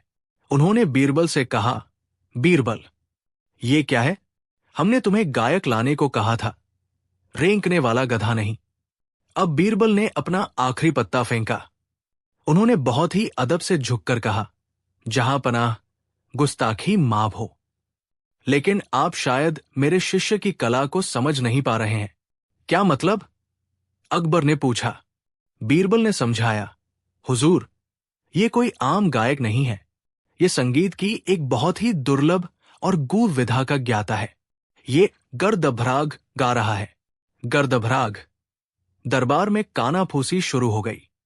ये कौन सा नया राग था? बीरबल ने अपनी बात को और समझाते हुए कहा, जी जहांपना, ये इतना कठिन राग है कि इसे सिर्फ बड़े बड़े ज्ञानी और संगीत के मर्मज्ञ ही समझ सकते हैं। देखिए, ये गधा पहले किताब के सुरों को पढ़ता है, और जब कोई सुर उसकी समझ में नहीं आता तो वो रुककर अपने गुरु यानी मुझसे अपनी भाषा में सवाल पूछता है। ढेंचू, ढेंचू, मतलब ये सुर कैसे गाना है गुरुजी? बीरबल ने फिर मुल्ला दो प्याजा की ओर देखकर कहा, मुझे तो लगा था कि हमारे दरबार में मुल्ला जी जैसे बड़े बड़े विद्वान और कला के पारखी मौजूद हैं। वे जरूर इस गर्दभ्राग की बारीकियों को समझ जाएंगे। लेकिन लगता है इस महान कला को समझने के लिए जिस स्तर की बुद्धि चाहिए, वो यहां किसी के पास नहीं है। ये सुनना था कि मुल्ला दो प्याजा और बाकी विरोधियों का मुंह शर्म से लाल हो गया। बीरबल ने बाजी ही पलट दी थी। अब अगर वे कहते कि ये गाना नहीं है, तो ये साबित हो जाता कि वे मूर्ख हैं और कला को नहीं समझते, और अगर वे चुप रहते तो इसका मतलब था कि वे बीरबल की बात से सहमत हैं। वे दोनों तरफ से फंस गए थे। बादशाह अकबर बीरबल की इस अद्भुत और हाजिर जवाबी को देखकर अपनी हंसी रोक नहीं पाए। वे जोर जोर से हंसने लगे। वे समझ गए थे कि बीरबल ने किस चतुराई से एक असंभव काम को संभव कर दिखाया है। उसने गधे को गायक तो नहीं बनाया, लेकिन उसने एक ऐसी स्थिति पैदा कर दी जहां कोई ये कहने की हिम्मत ही नहीं कर सकता था कि गधा गा नहीं रहा है। अकबर ने हंसते हंसते कहा, मान गए बीरबल, मान गए। तुम्हारी बुद्धि का कोई जवाब नहीं। तुमने न सिर्फ हमारी शर्त पूरी की, बल्कि इन अक्ल के दुश्मनों को ऐसा सबक सिखाया है जो ये जिंदगी भर नहीं भूलेंगे। बादशाह ने बीरबल को 50,000 सोने की मोहरें इनाम में दी और उनके विरोधियों को दरबार में मुंह दिखाने लायक नहीं छोड़ा। दोस्तों, ये कहानी हमें क्या सिखाती है? ये हमें सिखाती है कि दुनिया में समस्याएं अक्सर सीधी नहीं होती, इसलिए उनके समाधान भी हमेशा सीधे नहीं हो सकते। बीरबल ने हमें सिखाया कि जब आपके सामने कोई असंभव लगने वाला काम आए तो उस काम को करने में अपनी ऊर्जा बर्बाद मत करो, बल्कि अपनी ऊर्जा इस बात पर लगाओ कि आप उस काम की परिभाषा को ही कैसे बदल सकते हैं। बीरबल ने गधे को नहीं बदला, उन्होंने गाने की परिभाषा को ही बदल दिया। ये कहानी रचनात्मकता, बुद्धिमत्ता और थिंकिंग आउटसाइड द बॉक्स का एक शानदार उदाहरण है। तो अगली बार जब जिंदगी आपके सामने कोई गधा खड़ा कर दे और उसे गायक बनाने को कहे तो घबराइएगा नहीं। बस बीरबल को याद कीजिएगा और सोचिएगा कि इस समस्या को देखने का नजरिया कैसे बदला जा सकता है। कहानी सुनने के लिए आपका बहुत बहुत धन्यवाद। कहानी 4। ये उन दिनों की बात है जब आगरा का किला अपनी पूरी शानो शौकत पर था। बादशाह अकबर का दरबार अपनी बुद्धिमत्ता और न्याय के लिए पूरी दुनिया में मशहूर था। इस शोहरत का एक बहुत बड़ा श्रेय जाता था बीरबल को। बीरबल सिर्फ एक मंत्री नहीं थे, वे बादशाह के दोस्त थे, उनके मार्गदर्शक थे और कभी कभी तो उनके आलोचक भी थे। जहां दूसरे दरबारी बादशाह की हर बात पर वाह, जहां पनाह, वाह करते थे, वही बीरबल सच का आईना दिखाने से नहीं डरते थे। वे अपनी हाजिर जवाबी और बुद्धिमानी से बड़ी बड़ी समस्याओं को चुटकियों में हल कर देते थे। लेकिन कहते हैं ना कि जब इंसान लगातार सफलता की सीढ़ियां चढ़ता है तो उसके आसपास ईर्ष्या करने वालों की भीड़ भी बढ़ने लगती है। दरबार में कई ऐसे अमीर और मंत्री थे, जैसे मुल्ला दो प्याजा और हकीम जैनुल, जो बीरबल की बादशाह से नजदीकी देखकर जलते थे। उन्हें लगता था कि बीरबल एक साधारण कुल का होते हुए भी बादशाह के सबसे खास कैसे बन गया। वे हमेशा मौके की तलाश में रहते थे कि कब बीरबल कोई गलती करे और वे बादशाह के कान भर सके। धीरे धीरे इन दरबारियों की कानाफूसी का असर होने लगा। कभी कभी जब बीरबल मजाक में ही बादशाह की किसी आदत पर चुटकी लेते तो ये दरबारी बाद में अकेले में अकबर से कहते, देखिए जहांपनाह, बीरबल का दुस्साहस कितना बढ़ गया है, वो भरे दरबार में आपकी तौहीन करता है। शुरू में तो अकबर इन बातों को हंसी में उड़ा देते थे, लेकिन लगातार एक ही बात सुनने से पत्थर पर भी निशान पड़ जाता है। अकबर के मन में कहीं न कहीं ये बात घर करने लगी कि शायद बीरबल खुद को उनसे ज्यादा बुद्धिमान समझने लगा है। बादशाह का अहंकार, जो अब तक बीरबल की दोस्ती के नीचे दबा हुआ था, अब धीरे धीरे सिर उठाने लगा था। एक दिन दरबार में किसी दूर देश के राजा का एक मुश्किल सवाल आया। सवाल कुछ ऐसा था कि उसे सुलझाने में बड़े बड़े विद्वानों के पसीने छूट गए। हमेशा की तरह बीरबल ने अपनी चतुराई से उस सवाल का ऐसा हल निकाला कि पूरा दरबार वाह वाह कर उठा। विदेशी राजदूत भी बीरबल की बुद्धि का लोहा मान गए। अकबर खुश तो हुए, लेकिन उनके दिल के एक कोने में एक चुभन भी हुई। उन्हें लगा कि हर बार सारी वाहवाही बीरबल ही ले जाता है। उन्हें ऐसा महसूस हुआ मानो उनकी सल्तनत में उनसे ज्यादा बीरबल की पूछ हो रही है। उसी शाम जब अकबर अपने निजी कक्ष में थे तो उनके कुछ चापलूस दरबारी वहां पहुंचे। उन्होंने मौके का फायदा उठाते हुए कहा, आलम पनाह, बीरबल बहुत बुद्धिमान है, इसमें कोई शक नहीं, लेकिन वो अब अपनी सीमाओं को लांघ रहा है। वो भूल गया है कि वो एक सेवक है और आप शहंशाह। आपको एक ऐसे वजीर की जरूरत है जो आपकी शान को समझे, जो आपके हर हुक्म को बिना सवाल किए माने, न कि हर बात में अपनी अक्ल लड़ाए। ये बात अकबर के अहंकार को तीर की तरह लगी। उन्होंने मन ही मन फैसला कर लिया। अगले दिन दरबार लगा। माहौल में एक अजीब सी खामोशी थी। बीरबल अपनी जगह पर खड़े थे। वे आने वाले तूफान से अनजान थे। बादशाह अकबर अपने सिंहासन पर बैठे। उनका चेहरा पत्थर की तरह भावहीन था। उन्होंने अपनी भारी आवाज में ऐलान किया, दरबारियों, आज हम एक अहम फैसला लेने जा रहे हैं। हमें लगता है कि हमारे वजीर आज़म बीरबल अब इस पद की जिम्मेदारियों से थक चुके हैं। उन्होंने सल्तनत की बहुत सेवा की है और अब समय है कि वे थोड़ा आराम करें। ये सुनते ही पूरे दरबार में सन्नाटा पसर गया। बीरबल चौंक गए। ये क्या हो रहा था? उन्होंने तो कभी आराम की इच्छा नहीं जताई थी। अकबर ने आगे कहा, इसलिए हम बीरबल को उनके पद से मुक्त करते हैं। आज से सल्तनत के नए वजीर होंगे हकीम मंसूर। हकीम मंसूर का नाम सुनते ही बीरबल के विरोधियों के चेहरों पर चमक आ गई। हकीम मंसूर एक विद्वान व्यक्ति थे। उन्होंने कई किताबें पढ़ी थी, लेकिन उनमें व्यावहारिक ज्ञान और दूरदर्शिता की भारी कमी थी। उनकी सबसे बड़ी योग्यता यह थी कि वे बादशाह की हाँ में हाँ मिलाने में माहिर थे।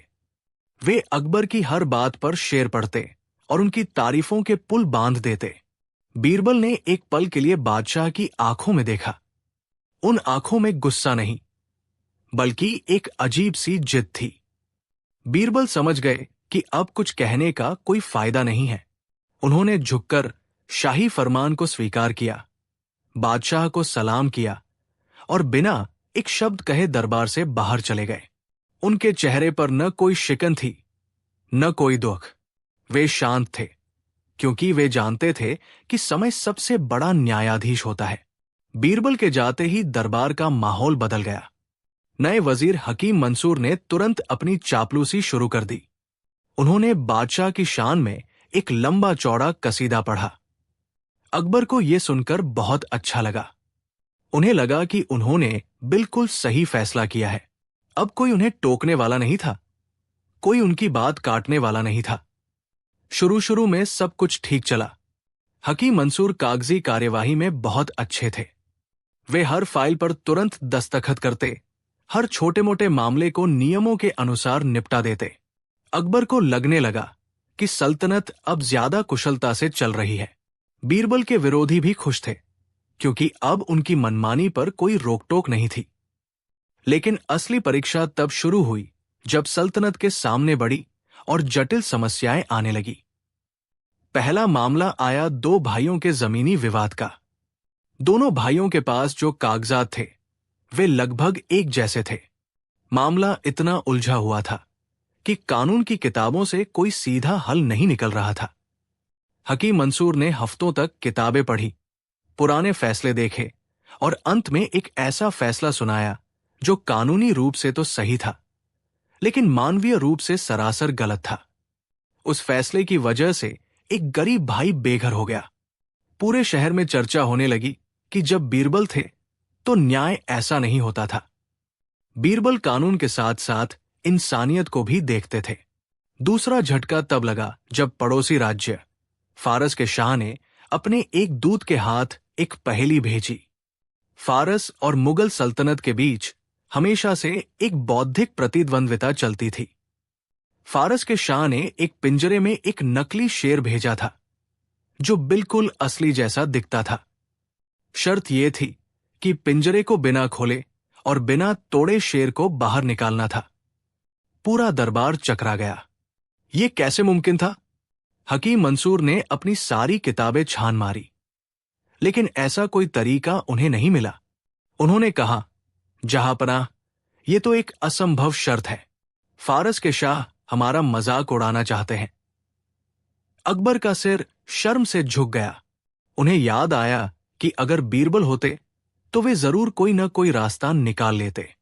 बीरबल कहते थे, समस्या है तो समाधान भी होगा। लेकिन हकीम मंसूर सिर्फ समस्या देख रहे थे, समाधान नहीं। अंत में अकबर को यह कहकर हार माननी पड़ी कि वे इस पहेली को हल नहीं कर सकते। इससे मुगल सल्तनत की बड़ी बेइज्जती हुई। दिन बीतते गए और सल्तनत की हालत बिगड़ती गई। हकीम मंसूर की चापलूसी और अव्यावहारिक फैसलों के कारण खजाना खाली होने लगा। बड़े बड़े व्यापारी नाराज हो गए, क्योंकि नए कर के नियम उनकी समझ से बाहर थे। किसानों में असंतोष फैलने लगा, क्योंकि लगान की व्यवस्था गड़बड़ा गई थी। दरबार में सिर्फ चापलूसों की चलती थी और काबिल लोगों को पीछे धकेल दिया गया था। अब अकबर को अपनी गलती का एहसास होने लगा था। उन्हें बीरबल की याद आने लगी थी। उन्हें याद आने लगी थी बीरबल की वो तीखी लेकिन सच्ची बातें, वो मजाक जिसमें गहरी सीख छुपी होती थी, और वो विश्वास कि चाहे कितनी भी बड़ी मुसीबत क्यों ना जाए, बीरबल कोई न कोई हल निकाल ही लेंगे। अब उन्हें समझ आ रहा था कि एक राजा को हाँ कहने वाले 1000 मिल जाते हैं, लेकिन क्यों पूछने वाला एक ही मिलता है। अकबर का मन बेचैन रहने लगा। वे रातों को सो नहीं पाते थे। उन्हें वह दरबार सुना लगता था। उन्हें अपनी सल्तनत डूबती हुई नजर आ रही थी। उन्हें बीरबल वापस चाहिए थे, लेकिन उनका शाही अहंकार उन्हें सीधे सीधे अपनी गलती मानने से रोक रहा था। वे बीरबल को बुलाने के लिए सीधे पैगाम कैसे भेजते? इससे तो यही साबित होता कि वे बीरबल के बिना राजकाज नहीं चला सकते। अकबर ने एक तरकीब सोची। उन्होंने बीरबल को वापस बुलाने के लिए एक ऐसा जाल बिछाया जिसमें वे जानते थे कि सिर्फ बीरबल ही फंस सकते हैं, या यूं कहें कि सिर्फ बीरबल ही उस जाल को समझ सकते हैं। एक दिन अकबर ने पूरे राज्य में ढिंढोरा पिटवा दिया। घोषणा ये थी कि जो कोई भी इंसान यमुना नदी का सारा पानी पी जाएगा, उसे शाही खजाने से 1,00,000 सोने की मोहरें इनाम में दी जाएंगी। ये घोषणा सुनकर सब हैरान रह गए। ये तो एक पागलपन भरी शर्त थी। भला कोई पूरी नदी का पानी कैसे पी सकता है? हकीम मंसूर ने भी बादशाह से कहा, जहांपनाह, ये तो असंभव है, ऐसा कोई नहीं कर सकता।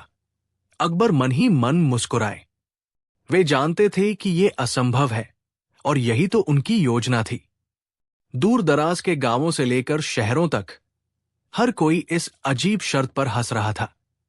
लोग कहते, लगता है बादशाह सठिया गए हैं।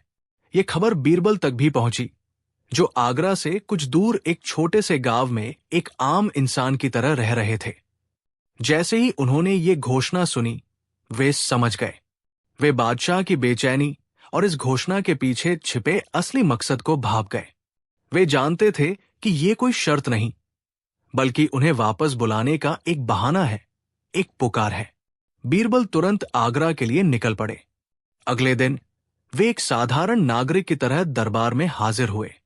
उन्हें देखकर उनके दुश्मनों के चेहरे का रंग उड़ गया।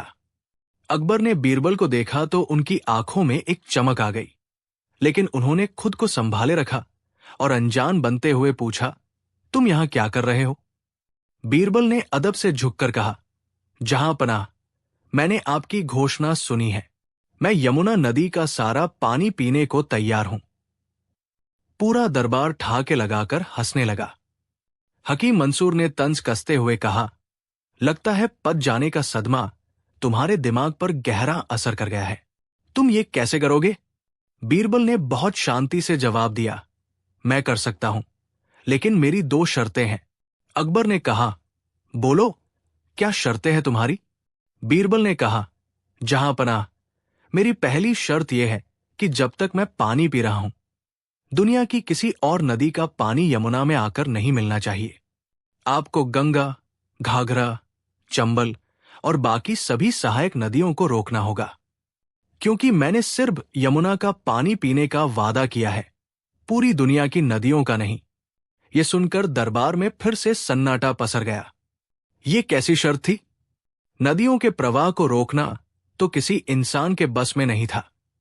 बीरबल ने अपनी दूसरी शर्त बताई, और मेरी दूसरी शर्त यह है, जहांपनाह, कि पहले आप यमुना नदी का सारा पानी एक बहुत बड़े हौज में भरवा दीजिए, ताकि मैं एक ही जगह पर बैठकर उसे पी सकूं। मैं नदी के पीछे पीछे भागकर पानी नहीं पी सकता। अब बादशाह अकबर खुद को रोक नहीं पाए। वे जोर जोर से हंसने लगे। वे समझ गए थे कि बीरबल ने उनकी पहेली का जवाब एक और बड़ी पहेली से दिया है।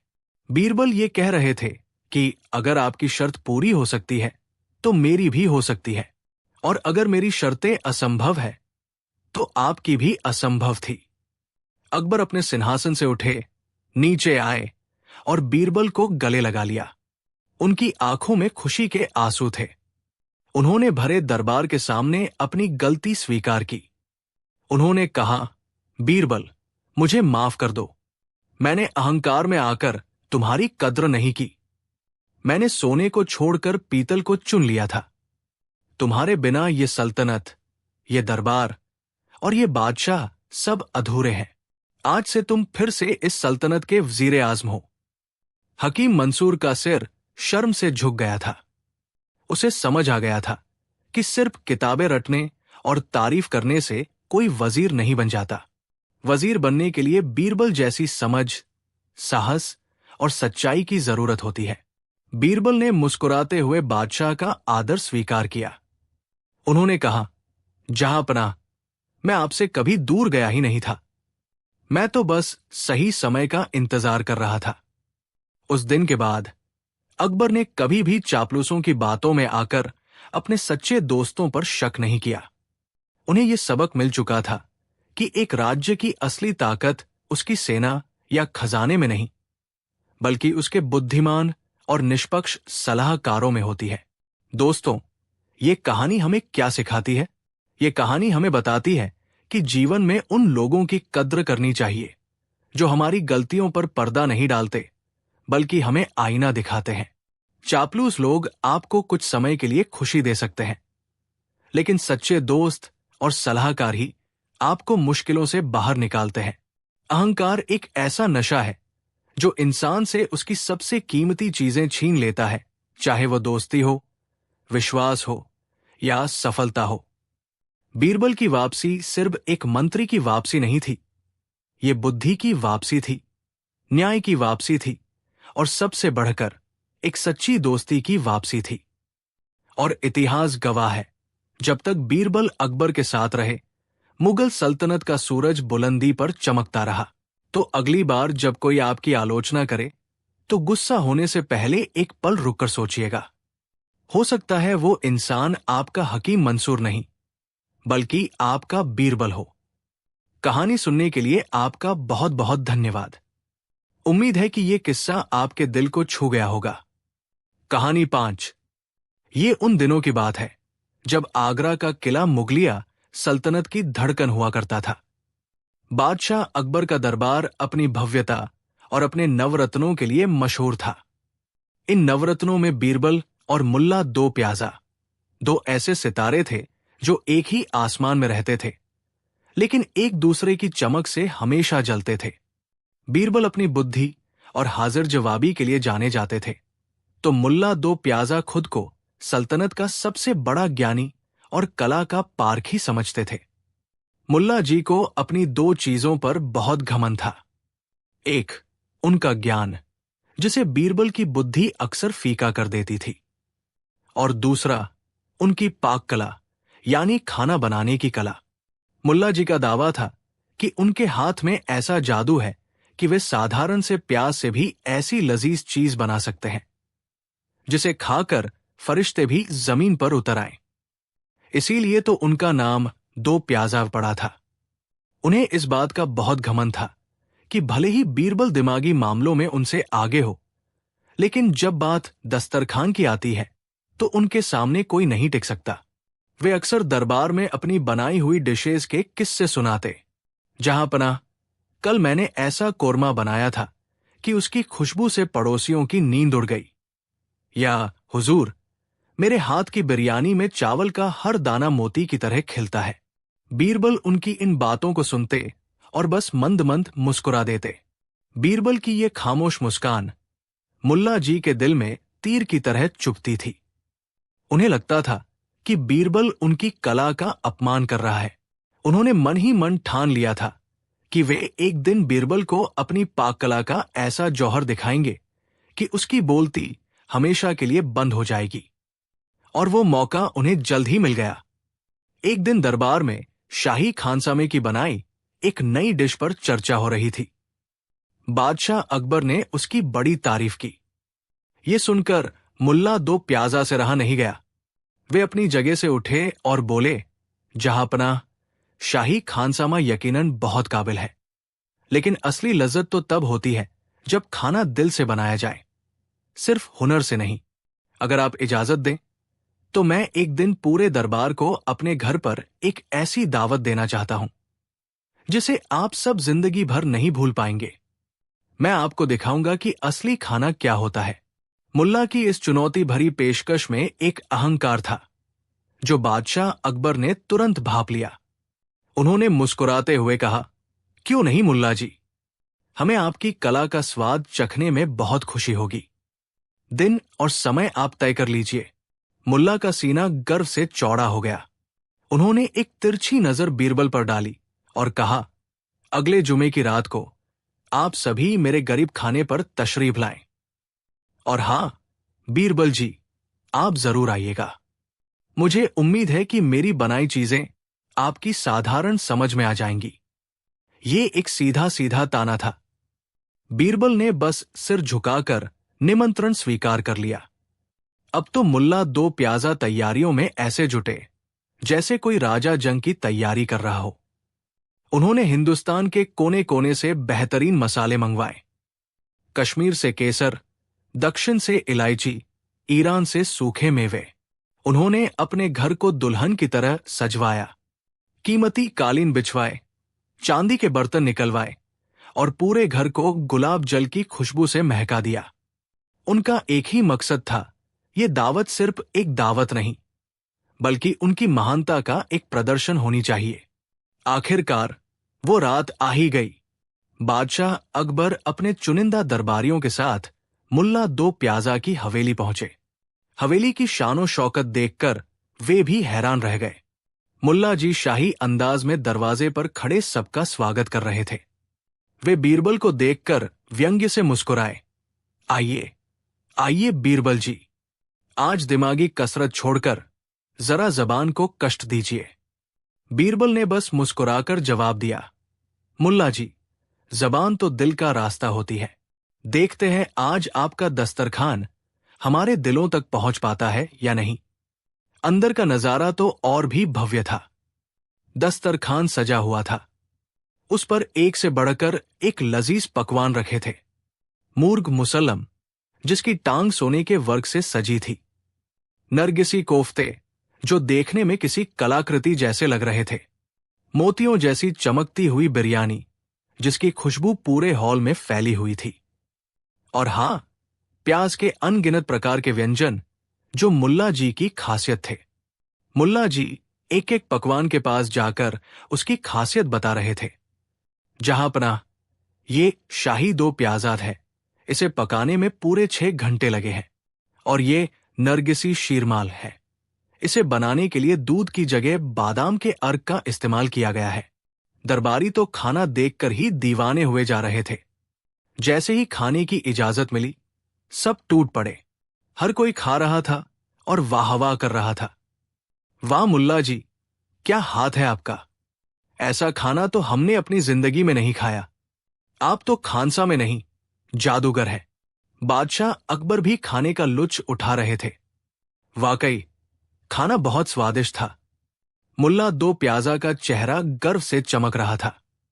उनकी नजरें बार बार बीरबल को ढूंढ रही थी।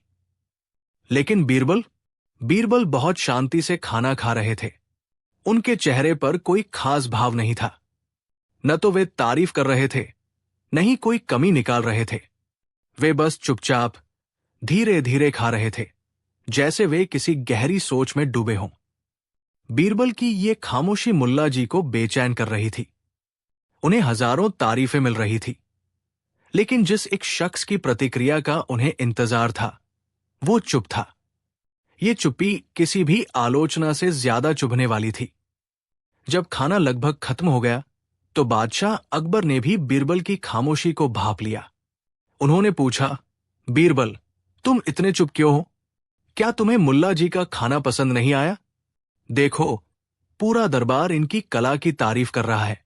अब सबकी नजरें बीरबल पर टिक गई। मुल्ला दो प्याजा ने अपनी सांस रोक ली। यही वो पल था जिसका उसे इंतजार था। बीरबल ने अपने हाथ पोंछे, एक गिलास पानी पिया और फिर एक बहुत ही रहस्यमयी मुस्कान के साथ बोले, आलम पनाह, पसंद नहीं आया? अरे, ये खाना तो इतना अद्भुत है, इतना अलौकिक है कि इसे खाते खाते मैं तो किसी और ही दुनिया में पहुंच गया था। ये सुनकर मुल्ला जी का चेहरा खिल उठा। देखा, आखिर मानना ही पड़ा। बीरबल ने आगे कहा, जहां पनाह, मुल्ला जी का ये खाना खाकर मुझे स्वर्ग की एक पुरानी कहानी याद आ गई। अगर आप इजाजत दें तो सुनाऊं? अकबर और बाकी दरबारी उत्सुक हो गए। हां, जरूर सुनाओ। अब बीरबल ने अपनी कहानी सुनानी शुरू की और दरबार में एक गहरा सन्नाटा छा गया। जहां पनाह, कहते हैं कि स्वर्ग में एक बहुत बड़ा दस्तरखान सजता है, जहां दुनिया के सारे लजीज पकवान परोसे जाते हैं। उस खाने को फरिश्ते खुद बनाते हैं। लेकिन उस दावत का एक बड़ा ही अजीब नियम है। वहां हर इंसान को खाने के लिए एक चम्मच दिया जाता है, लेकिन वो चम्मच इतना लंबा होता है कि उसका हैंडल इंसान के हाथ से भी 4 गुना ज्यादा लंबा होता है। शर्त यह होती है कि आपको खाना उसी चम्मच से खाना है। जब दावत शुरू होती है तो सब लोग अपने अपने लंबे चम्मचों से खाना उठाते हैं, लेकिन चम्मच इतना लंबा होता है कि कोई भी उसे अपने मुंह तक नहीं ले जा पाता। वे कोशिश करते हैं, चम्मच इधर उधर टकराता है, खाना नीचे गिर जाता है, लेकिन एक भी निवाला किसी के मुंह में नहीं जा पाता। अब सोचिए, जहांपनाह, चारों तरफ दुनिया की सबसे बेहतरीन नेमतें हैं। खुशबू से पूरा माहौल महक रहा है, लेकिन हर कोई भूखा और परेशान है। सब एक दूसरे को देख रहे हैं, लालच से, गुस्से से। वे सब सोच रहे हैं, ये सब मेरे लिए है, मैं इसे कैसे खाऊं? स्वर्ग में उस लजीज खाने के बीच नरक जैसा माहौल बन जाता है। बीरबल ने एक पल का विराम लिया। उनकी कहानी ने सबको अपनी गिरफ्त में ले लिया था। उन्होंने आगे कहा, तभी उस भीड़ में से एक नेक इंसान उठता है। वो अपने लंबे चम्मच में कोरमा भरता है और उसे अपने मुंह की तरफ ले जाने की बजाय वो उस चम्मच को अपने सामने बैठे भूखे इंसान के मुंह की ओर बढ़ा देता है। वो उसे अपने हाथ से खिलाता है। ये देखकर जिस इंसान को खाना खिलाया गया था, उसकी आंखें खुल जाती है। वो भी अपने चम्मच में खाना भरता है और अपने सामने वाले को खिलाता है, और फिर देखते ही देखते पूरा नजारा बदल जाता है। हर कोई अपने लंबे चम्मच से दूसरों को खिलाने लगता है। पूरा हॉल हंसी और खुशी से गूंज उठता है। कोई भूखा नहीं रहता, सब तृप्त हो जाते हैं। और तब उन्हें समझ आता है कि स्वर्ग का असली मतलब अकेले खाना नहीं, बल्कि मिलकर और खिलाकर खाने में है। बीरबल ने अपनी कहानी खत्म की। पूरे हॉल में एक गहरी खामोशी थी। कहानी इतनी खूबसूरत और शिक्षाप्रद थी कि सबकी आंखें नम हो गई थी। बादशाह अकबर ने कहा, वाह बीरबल, क्या खूब कहानी सुनाई है। इसने तो हमारे दिल को छू लिया। मुल्ला दो प्याजा भी कहानी सुनकर बहुत खुश थे। उन्हें लगा कि बीरबल ने उनकी दावत की तुलना स्वर्ग की दावत से की है। ये तो उनकी सबसे बड़ी जीत थी। वे इतराते हुए बोले, शुक्रिया बीरबल जी, शुक्रिया। मुझे खुशी है कि मेरे खाने ने आपको स्वर्ग की याद दिला दी। लेकिन इस कहानी का मेरी दावत से क्या लेना देना? अब बीरबल ने अपना आखिरी और सबसे घातक तीर चलाया। उन्होंने बहुत ही मासूमियत से मुल्ला दो प्याजा की ओर देखा और बोले, मुल्ला जी, मैं वही तो बता रहा था। आपका खाना वाकई स्वर्ग जैसा था। इतना लजीज, इतना बेमिसाल।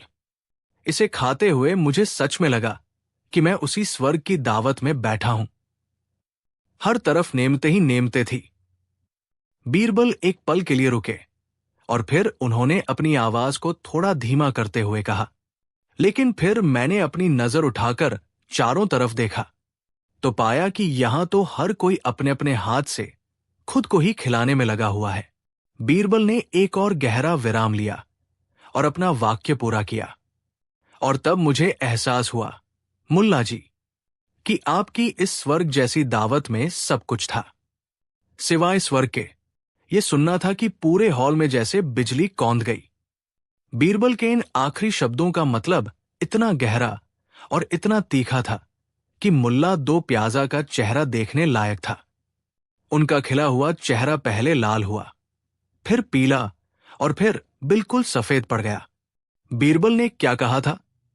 उन्होंने खाने की बुराई नहीं की, उन्होंने तो खाने की तारीफ की। लेकिन उन्होंने दावत के पीछे की नीयत पर, मुल्ला के अहंकार पर ऐसा वार किया था जिसका कोई जवाब नहीं था। उन्होंने कह दिया था कि यह दावत मेहमानों को खिलाने के लिए नहीं, बल्कि अपनी शान दिखाने के लिए थी। ये एक स्वार्थी दावत थी। दरबार में बैठे लोग जो अब तक मुंह फाड़कर बीरबल को देख रहे थे, अब अपनी हंसी नहीं रोक पा रहे थे। वे मुंह पर हाथ रखकर हंसने लगे। बादशाह अकबर भी बीरबल की इस अद्भुत चतुराई पर हैरान थे। वे जोर जोर से हंसने लगे। उन्होंने कहा, वाह बीरबल, वाह! इसे कहते हैं चोट भी मारी और रोने भी नहीं दिया। तुमने मुल्ला जी के खाने की तारीफ भी कर दी और उन्हें ऐसा सबक भी सिखा दिया जो वे जिंदगी भर नहीं भूलेंगे। मुल्ला दो प्याजा शर्म और गुस्से से जमीन में गड़े जा रहे थे। वे बीरबल को फंसाना चाहते थे, लेकिन बीरबल ने उन्हीं के दस्तरखान पर उन्हें ऐसा धोबी पछाड़ दिया था कि वे कहीं के नहीं रहे। दोस्तों, ये कहानी हमें क्या सिखाती है?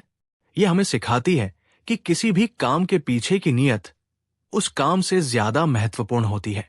आप दुनिया का सबसे अच्छा खाना बना सकते हैं, लेकिन अगर उसमें प्यार और मेहमानवाजी की भावना नहीं, सिर्फ दिखावा और अहंकार है, तो वो बेस्वाद ही रहता है। बीरबल ने हमें सिखाया कि सबसे बड़ा मजाक वो होता है जो बिना अपमानजनक शब्द इस्तेमाल किए सामने वाले को उसकी गलती का एहसास करा दे। उन्होंने मुल्ला के खाने का नहीं, उनके अहंकार का मजाक उड़ाया था, और यही एक बुद्धिमान व्यक्ति की निशानी है। तो अगली बार जब आप किसी के लिए कुछ करें, तो खुद से ये सवाल जरूर पूछिएगा, क्या आप ये दिल से कर रहे हैं या सिर्फ मुल्ला दो प्याजा की तरह अपनी शान दिखाने के लिए?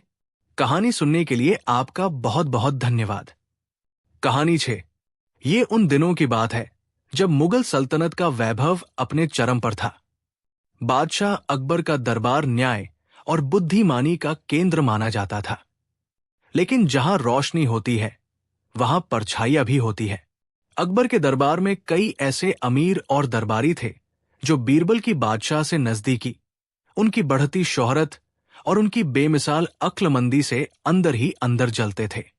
उन्हें यह बात हजम नहीं होती थी कि एक साधारण परिवार का व्यक्ति सिर्फ अपनी बुद्धि के बल पर सल्तनत के सबसे ऊंचे पदों पर बैठे लोगों से भी ज्यादा सम्मान पाता है।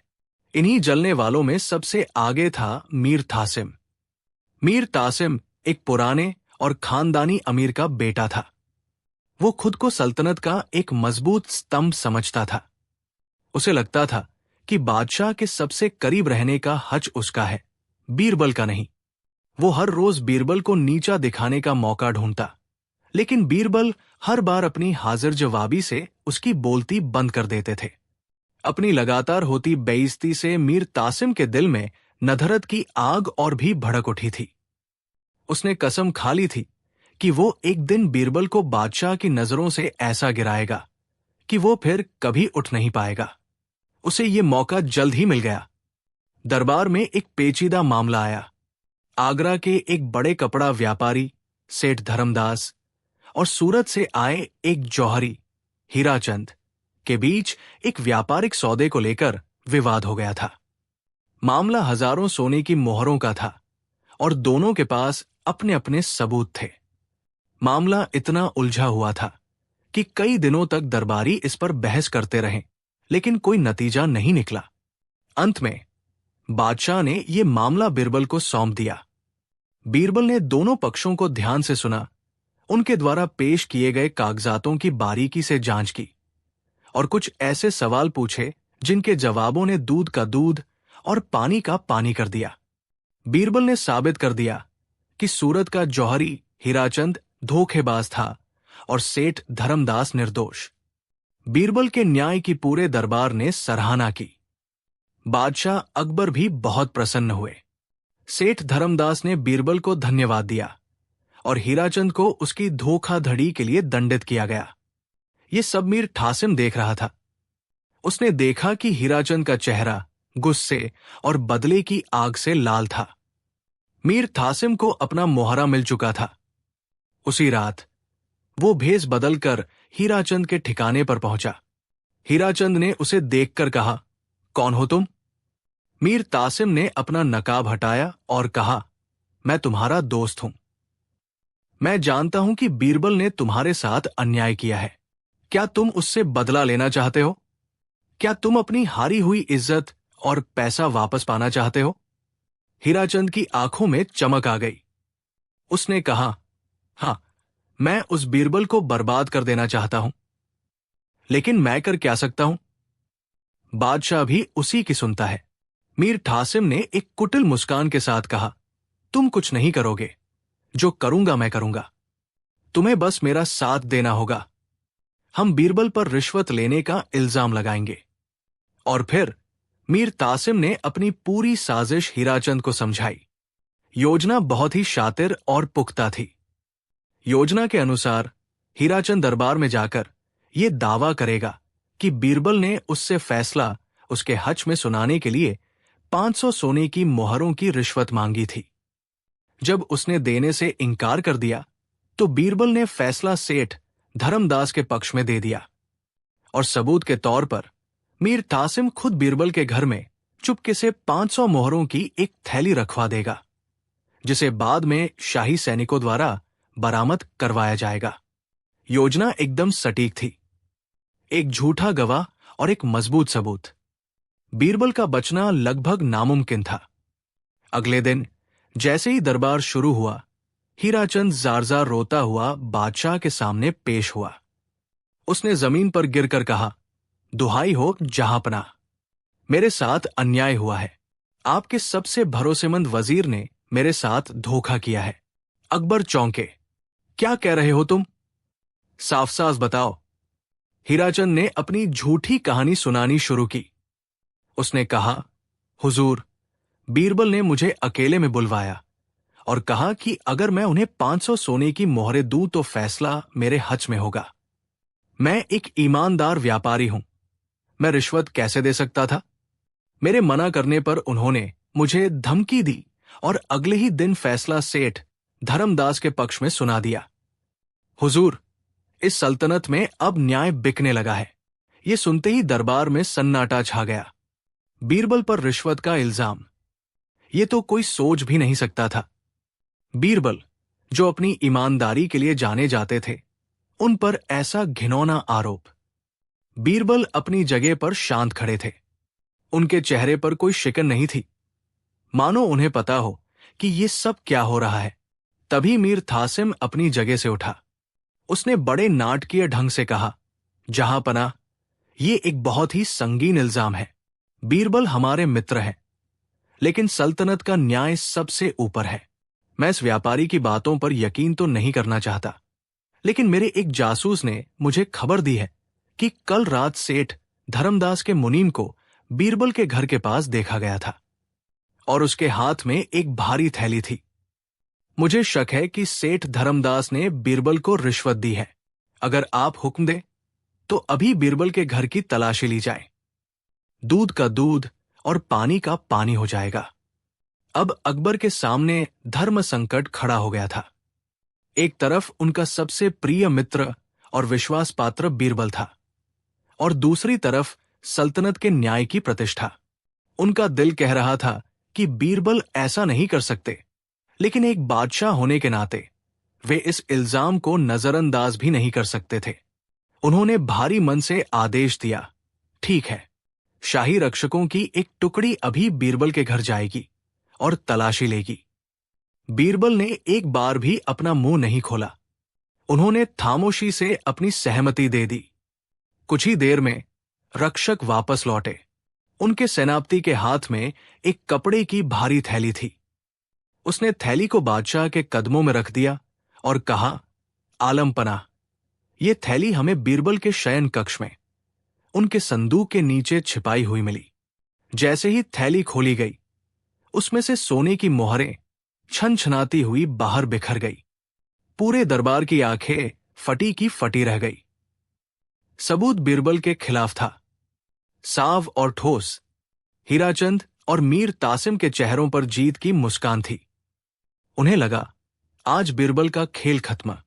अकबर का चेहरा गुस्से और दुख से लाल हो गया। उन्होंने बीरबल की तरफ ऐसी नजरों से देखा जिसमें गहरा अविश्वास और पीड़ा थी।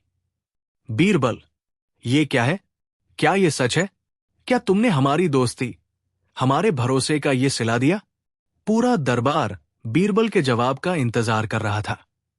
बीरबल ने बहुत ही शांत और स्थिर आवाज में कहा, जहांपनाह, मैं सिर्फ इतना कहूंगा कि मैं निर्दोष हूं। ये मेरे खिलाफ एक गहरी साजिश है।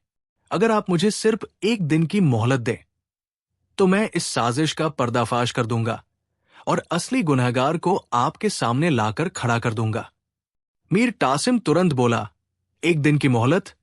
क्यों? सबूत मिटाने के लिए? जहां पनाह, चोर पकड़ा जा चुका है। अब मोहलत कैसी? इसे फौरन कैदखाने में डाला जाए।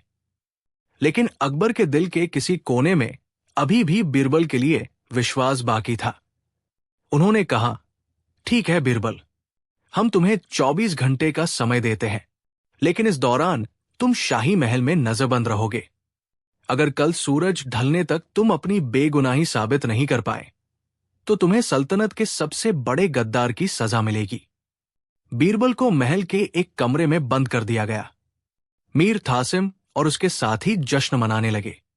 उन्हें यकीन था कि बीरबल अब कुछ नहीं कर सकता। बिना किसी से मिले, बिना कहीं जाए, वो भला क्या सबूत इकट्ठा करेगा? लेकिन वे ये नहीं जानते थे कि बीरबल का सबसे बड़ा हथियार उनके बाहर नहीं, उनके अंदर था उनका दिमाग। कमरे में बंद बीरबल ने गहरी सांस ली। उन्होंने पूरी घटना पर फिर से विचार किया। उन्हें पता था कि इस साजिश के पीछे मीर थासिम का ही हाथ है, लेकिन इसे साबित कैसे किया जाए? सबूत तो उनके खिलाफ था। सोने की मोहरें उनके घर से मिली थी। अचानक बीरबल की आंखों में एक चमक आई। उन्हें एक विचार सूझा, एक ऐसा विचार जो साजिश के इस पूरे जाल को एक ही झटके में तोड़ सकता था। उन्होंने पहरेदार को बुलाया और कहा, जाओ, बादशाह सलामत से कहो कि मुझे सिर्फ शाही खजांची से 5 मिनट के लिए मिलना है। यह सल्तनत की सुरक्षा के लिए बहुत जरूरी है। अकबर हैरान हुए, लेकिन उन्होंने इजाजत दे दी। शाही खजांची को बीरबल के कमरे में भेजा गया। बीरबल ने उससे कुछ देर अकेले में बात की। किसी को नहीं पता कि उन दोनों के बीच क्या बात हुई। खजांची जब बाहर निकला तो उसके चेहरे पर हैरानी के भाव थे। अगला दिन हुआ। दरबार खचाखच भरा हुआ था। हर कोई ये देखने आया था कि आज बीरबल का क्या हश्र होता है। मीर थासिम और हीराचंद सबसे आगे बैठे थे। उनके चेहरों पर विजयी मुस्कान थी।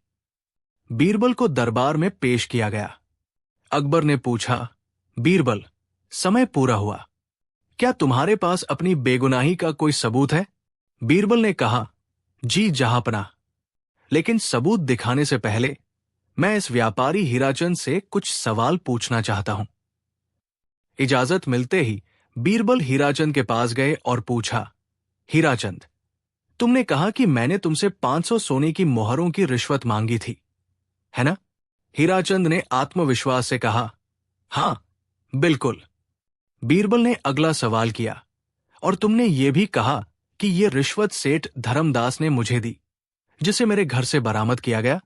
हीराचंद ने कहा, हां, यह भी सच है। अब बीरबल ने अपना असली दाव खेला। उन्होंने पूछा, अच्छा, तो ये बताओ हीराचंद, क्या तुम उन सोने की मोहरों को पहचान सकते हो? क्या तुम बता सकते हो कि वे कहां की बनी हैं? उन पर क्या निशान है? ये सवाल सुनकर हीराचंद घबरा गया।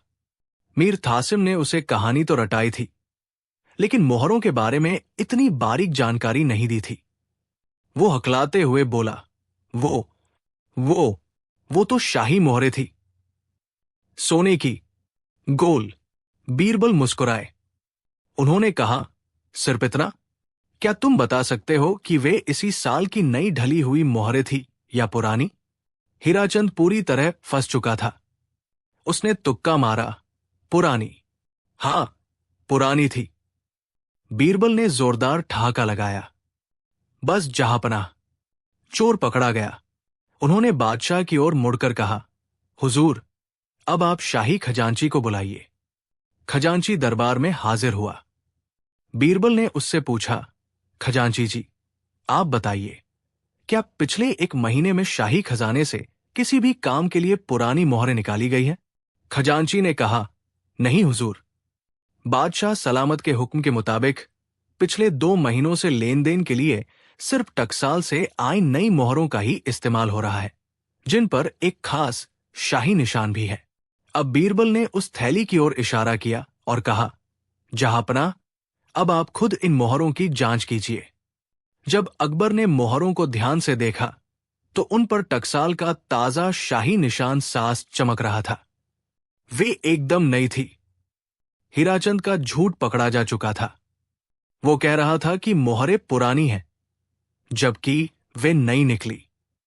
दरबार में कानाफूसी शुरू हो गई। मीर थासिम का चेहरा पीला पड़ गया।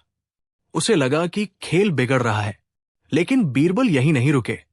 उन्होंने अपना आखिरी और सबसे बड़ा तीर चलाया। उन्होंने खजांची से पूछा, खजांची जी, ये बताइए कि पिछले हफ्ते शाही टकसाल से आई इन नई मोहरों की 500-500 की थैलियां किसे किसे उनके वेतन के रूप में दी गई थी? खजांची ने अपनी बही खाता खोला और पढ़ना शुरू किया। उसने कुछ सेनापतियों के नाम लिए, कुछ बड़े अधिकारियों के नाम लिए, और फिर उसने एक नाम लिया, मीर थासिम। ये नाम सुनते ही मीर थासिम के पैरों तले जमीन खिसक गई। बीरबल ने अपनी बुलंद आवाज में कहा, जहां पना, साजिश अब शीशे की तरह साफ है। मेरे घर से मिली ये मोहरें न तो सेठ धर्मदास ने दी है, नहीं इनका हीराचंद से कोई लेना देना है। ये वही मोहरें हैं जो पिछले हफ्ते मीर टासिम को शाही खजाने से वेतन के रूप में मिली थी। इसने अपनी ही तनख्वाह की मोहरें मेरे घर में रखवा दी और एक झूठी कहानी गढ़ दी ताकि मुझे फंसा सके। अगर ये मोहरें सेठ धर्मदास देता तो वे बाजार की होती या पुरानी होती, शाही टकसाल की एकदम नई नहीं। बीरबल की इस दलील ने मीर तासिम की साजिश के टुकड़े टुकड़े कर दिए थे। सबूत अब बीरबल के हाथ में था और मीर तासिम के खिलाफ। हीराचंद बादशाह के कदमों में गिर पड़ा और रो रो कर अपना गुनाह कबूल कर लिया। उसने बता दिया कि ये सारी साजिश मीर थासिम की थी। मीर थासिम का घमंड चकनाचूर हो चुका था। वो भागने की कोशिश करने लगा, लेकिन रक्षकों ने उसे पकड़ लिया। बादशाह अकबर अपनी गद्दी से उठे। उनकी आंखों में बीरबल के लिए सम्मान और अपने शक पर गहरा पछतावा था। उन्होंने बीरबल से कहा, बीरबल, हमें माफ कर दो। हम साजिश के इस जाल में फंस गए थे और तुम पर शक कर बैठे। तुमने एक बार फिर साबित कर दिया कि तुम्हारी बुद्धि और ईमानदारी का कोई मुकाबला नहीं। फिर उन्होंने अपना फैसला सुनाया। मीर तासिम को उसकी गद्दारी के लिए सल्तनत से हमेशा के लिए निकाल दिया जाता है और उसकी सारी जायदाद जब्त कर ली जाती है, और इस झूठे व्यापारी हीराचंद को 1 साल के लिए कैदखाने में डाल दिया जाए। उस दिन दरबार ने एक बार फिर बीरबल की जय जयकार की। बीरबल ने सिर्फ अपनी बेगुनाही साबित नहीं की थी, बल्कि उन्होंने ये भी दिखा दिया था कि साजिश कितनी भी गहरी क्यों न हो, सच की एक छोटी सी किरण उसे भेदने के लिए काफी होती है। दोस्तों, ये कहानी हमें सिखाती है कि झूठ के पाव नहीं होते। आप झूठे सबूत बना सकते हैं, झूठे गवाह खड़े कर सकते हैं, लेकिन आप हर बारीक डिटेल्यों पर ध्यान नहीं दे सकते। सच हमेशा किसी न किसी सुराग से बाहर आ ही जाता है। बीरबल की जीत सिर्फ उनकी चतुराई की जीत नहीं थी, ये उनकी ईमानदारी की जीत थी। क्योंकि जब आप सच्चे होते हैं तो कायनात भी आपको रास्ता दिखाने में मदद करती है, और जो लोग दूसरों के लिए गड्ढा खोदते हैं वे अक्सर खुद ही उसमें गिरते हैं, ठीक मीर तासिम की तरह। तो याद रखिएगा, जीवन में मुश्किलें आएंगी, लोग आप पर झूठे इल्जाम लगाएंगे, लेकिन अगर आप सच्चाई के रास्ते पर हैं तो घबराइएगा नहीं। बस अपने दिमाग को शांत रखिए, बीरबल की तरह, क्योंकि हर ताले की एक चाबी होती है और हर साजिश में एक सुराख जरूर होता है। कहानी सुनने के लिए आपका बहुत बहुत धन्यवाद। उम्मीद है कि बीरबल की बुद्धिमानी का ये किस्सा आपको पसंद आया होगा। कहानी 7। बात उन दिनों की है जब आगरा का किला मुगलिया सल्तनत का दिल हुआ करता था। बादशाह अकबर का दरबार अपनी भव्यता के लिए मशहूर था, लेकिन उससे भी ज्यादा मशहूर था अपने नवरत्नों के लिए। इन नवरत्नों में बीरबल का सितारा सबसे ज्यादा चमकता था। बीरबल न तो कोई राजकुमार थे, न ही कोई बड़े जागीरदार। वे एक साधारण ब्राह्मण परिवार से थे, जो अपनी असाधारण बुद्धि, हाजिर जवाबी और न्यायप्रियता के बल पर बादशाह के दिल और दरबार दोनों पर राज करते थे। अकबर कोई भी बड़ा फैसला लेने से पहले बीरबल की सलाह जरूर लेते थे, और यही बात दरबार के कई बड़े बड़े अमीरों और राजाओं को खटकती थी। इन्हीं में से एक थे राजा मान सिंह। राजा मान सिंह कोई मामूली शख्सियत नहीं थे। वे आमेर के महाराजा थे, अकबर के साले थे और मुगल सेना के सबसे ताकतवर सेनापतियों में से एक थे। उन्होंने अपनी तलवार के दम पर सल्तनत के लिए कई बड़ी लड़ाइयां जीती थी। उनका सीना चौड़ा था, चाल में राजसी अहंकार था और आंखों में एक योद्धा की आग थी। उन्हें इस बात पर बहुत गर्व था कि वे एक क्षत्रिय हैं, एक राजा है, जिनका जन्म ही शासन करने के लिए हुआ है। उन्हें यह बात बिल्कुल पसंद नहीं थी कि बादशाह अकबर युद्ध और राजनीति के गंभीर मामलों में भी एक कवि और मसखरे, जैसा कि वे बीरबल को समझते थे, कि सलाह को इतनी अहमियत देते हैं। उन्हें लगता था कि बीरबल सिर्फ मीठी मीठी बातें करके और लतीफे सुनाकर बादशाह को बहलाता है, जबकि सल्तनत की असली सेवा तो उन जैसे योद्धा करते हैं, जो अपनी जान हथेली पर रखकर सरहदों की रक्षा करते हैं। उनके दिल में बीरबल के लिए सम्मान नहीं, बल्कि एक गहरी ईर्ष्या और तिरस्कार का भाव था। वे एक ऐसे मौके की तलाश में थे जब वे पूरी दुनिया के सामने ये साबित कर सके कि बीरबल की अक्लमंदी सिर्फ किताबी है और असली दुनिया में राजसी खून और बाहुबल का कोई मुकाबला नहीं। और वो मौका उन्हें जल्द ही मिल गया। एक शाम दीवान खास में महफिल जमी थी। बादशाह अकबर बहुत अच्छे मूड में थे। हाल ही में एक बड़ी जीत मिली थी और उस जीत की रणनीति बनाने में बीरबल की सलाह ने अहम भूमिका निभाई थी। अकबर ने भरे दरबार में बीरबल की तारीफों के पुल बांध दिए। उन्होंने कहा, बीरबल, तुम्हारी बुद्धि इस सल्तनत का सबसे बड़ा खजाना है। तुम्हारी एक सलाह 100 तलवारों पर भारी पड़ती है। यह सुनना था कि राजा मान सिंह का चेहरा तमतमा गया। उनके अहंकार को सीधी चोट लगी थी। एक सलाहकार की तुलना 100 तलवारों से, ये तो उन जैसे योद्धाओं का सीधा सीधा अपमान था। वे अपनी जगह से उठे, उन्होंने बादशाह को झुककर सलाम किया और फिर एक व्यंग्य भरी मुस्कान के साथ बीरबल की ओर देखा। उन्होंने अपनी भारी और रौबदार आवाज में कहा, जहांपनाह, इसमें कोई शक नहीं कि बीरबल बहुत चतुर है। उनकी बातों में शहद जैसी मिठास है, लेकिन चतुराई और महानता में बहुत फर्क होता है। महानता जन्म से मिलती है, ये खून में होती है, ये महलों में पलती है। बातें बनाने से कोई महान नहीं हो जाता। दरबार में सन्नाटा पसर गया। ये बीरबल पर एक सीधा और खुला हमला था। बीरबल शांत खड़े रहे। उनके चेहरे पर वही चिरपरिचित मुस्कान थी। मान सिंह ने आगे कहा, अगर आप इजाजत दें तो मैं आज बीरबल की बुद्धिमानी की एक छोटी सी परीक्षा लेना चाहता हूं। मैं देखना चाहता हूं कि क्या इनकी चतुराई मेरे 3 सवालों का सामना कर सकती है। अगर बीरबल ने मेरे सवालों के सही जवाब दे दिए तो मैं आज भरे दरबार में ये मान लूंगा कि वे मुझसे ज्यादा महान हैं, और अगर वे जवाब नहीं दे पाए तो उन्हें यह स्वीकार करना होगा कि एक मंत्री की जगह हमेशा राजा के कदमों में ही होती है। ये एक बहुत बड़ी चुनौती थी। बात अब सिर्फ हार जीत की नहीं, बल्कि सम्मान और स्वाभिमान की थी। अकबर एक पल के लिए चिंतित हुए।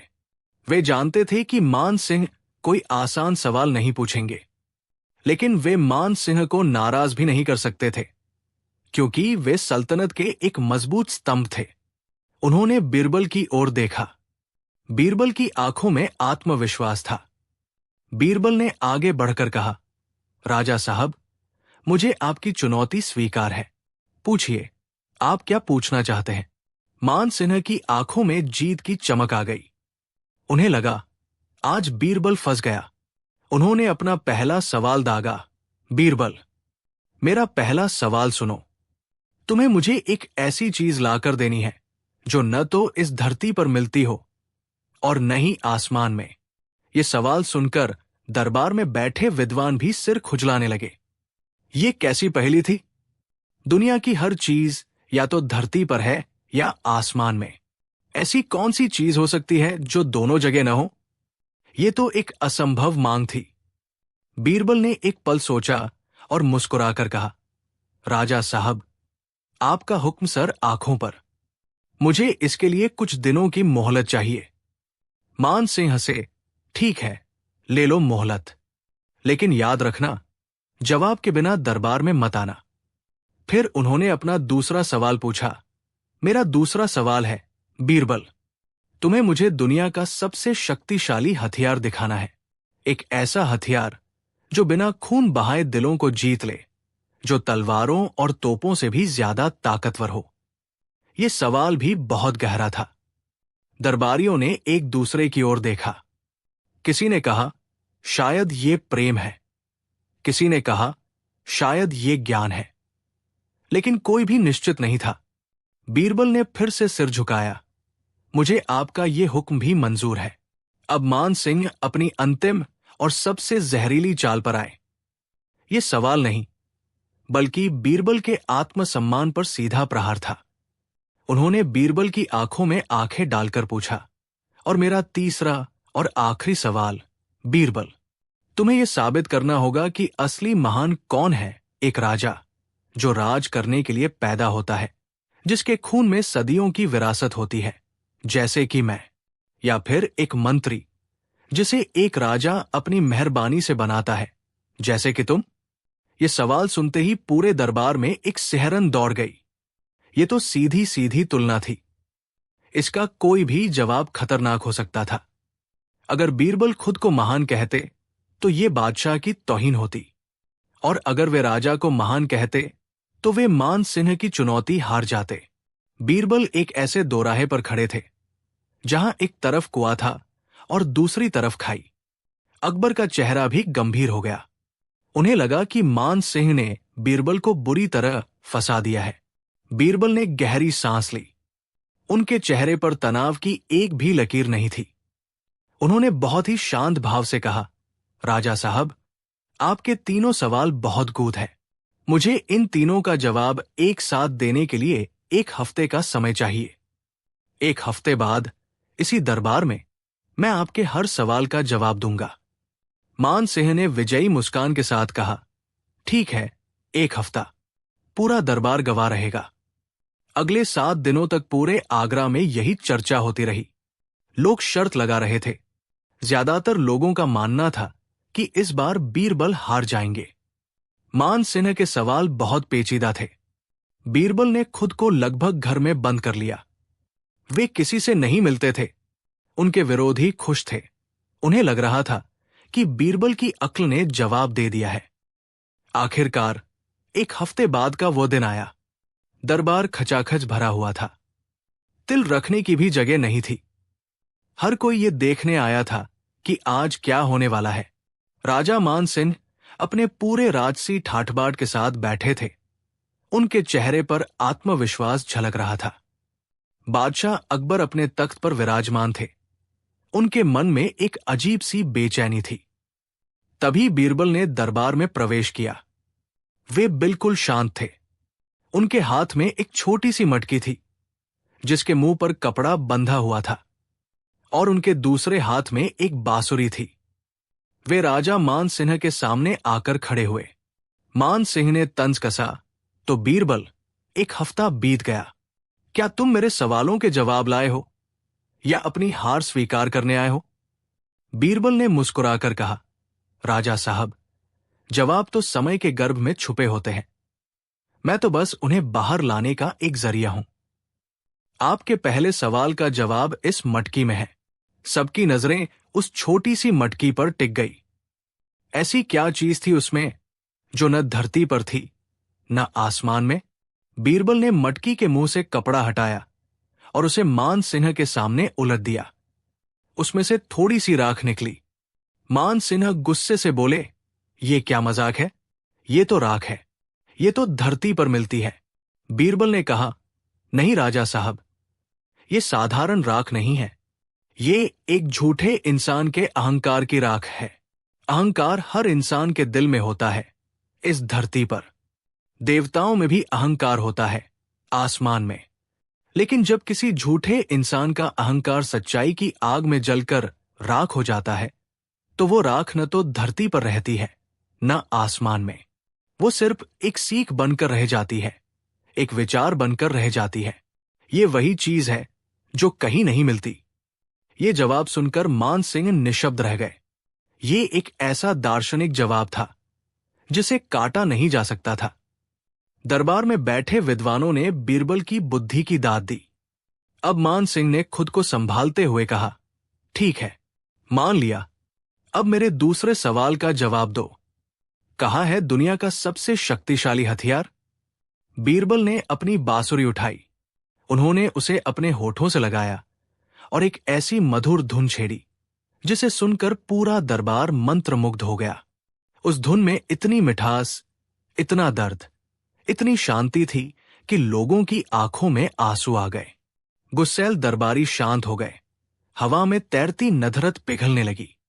जब बीरबल ने धुन समाप्त की तो पूरे दरबार में एक अलौकिक शांति छाई हुई थी। बीरबल ने कहा, राजा साहब, यह है दुनिया का सबसे शक्तिशाली हथियार, विनम्रता और मीठी जबान। आपकी तलवारें शरीर को घायल कर सकती हैं, राज्य जीत सकती है, लेकिन दिलों को नहीं जीत सकती। एक मीठी धुन, एक मीठा बोल, एक विनम्र व्यवहार उन दिलों को भी जीत लेता है जो नधरत से पत्थर हो चुके होते हैं। ये वो हथियार है जो दुश्मन को दोस्त बना देता है। बताइए, क्या कोई तोप या तलवार ऐसा कर सकती है? राजा मान सिंह का चेहरा उतर गया था। बीरबल का यह जवाब भी लाजवाब था। उन्होंने न सिर्फ जवाब दिया था, बल्कि उसे महसूस भी करवा दिया था। अब मान सिंह के पास सिर्फ आखिरी उम्मीद बची थी, उनका तीसरा, सबसे घातक सवाल। उन्होंने अपनी आवाज में जितना भी अहंकार बचा था उसे समेटकर कहा, बहुत खूब बीरबल, तुम बातों के जादूगर हो, लेकिन अब मेरे आखिरी सवाल का जवाब दो। साबित करो कि महान कौन है, जम से राजा या कर्म से मंत्री? अब असली परीक्षा की घड़ी थी।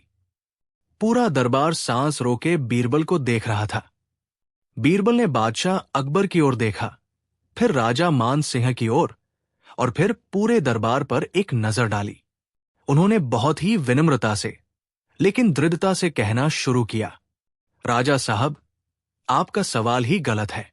महानता की तुलना नहीं की जा सकती, क्योंकि हर किसी की महानता का अपना एक आकाश होता है। उन्होंने आगे समझाया, एक राजा सूर्य की तरह होता है।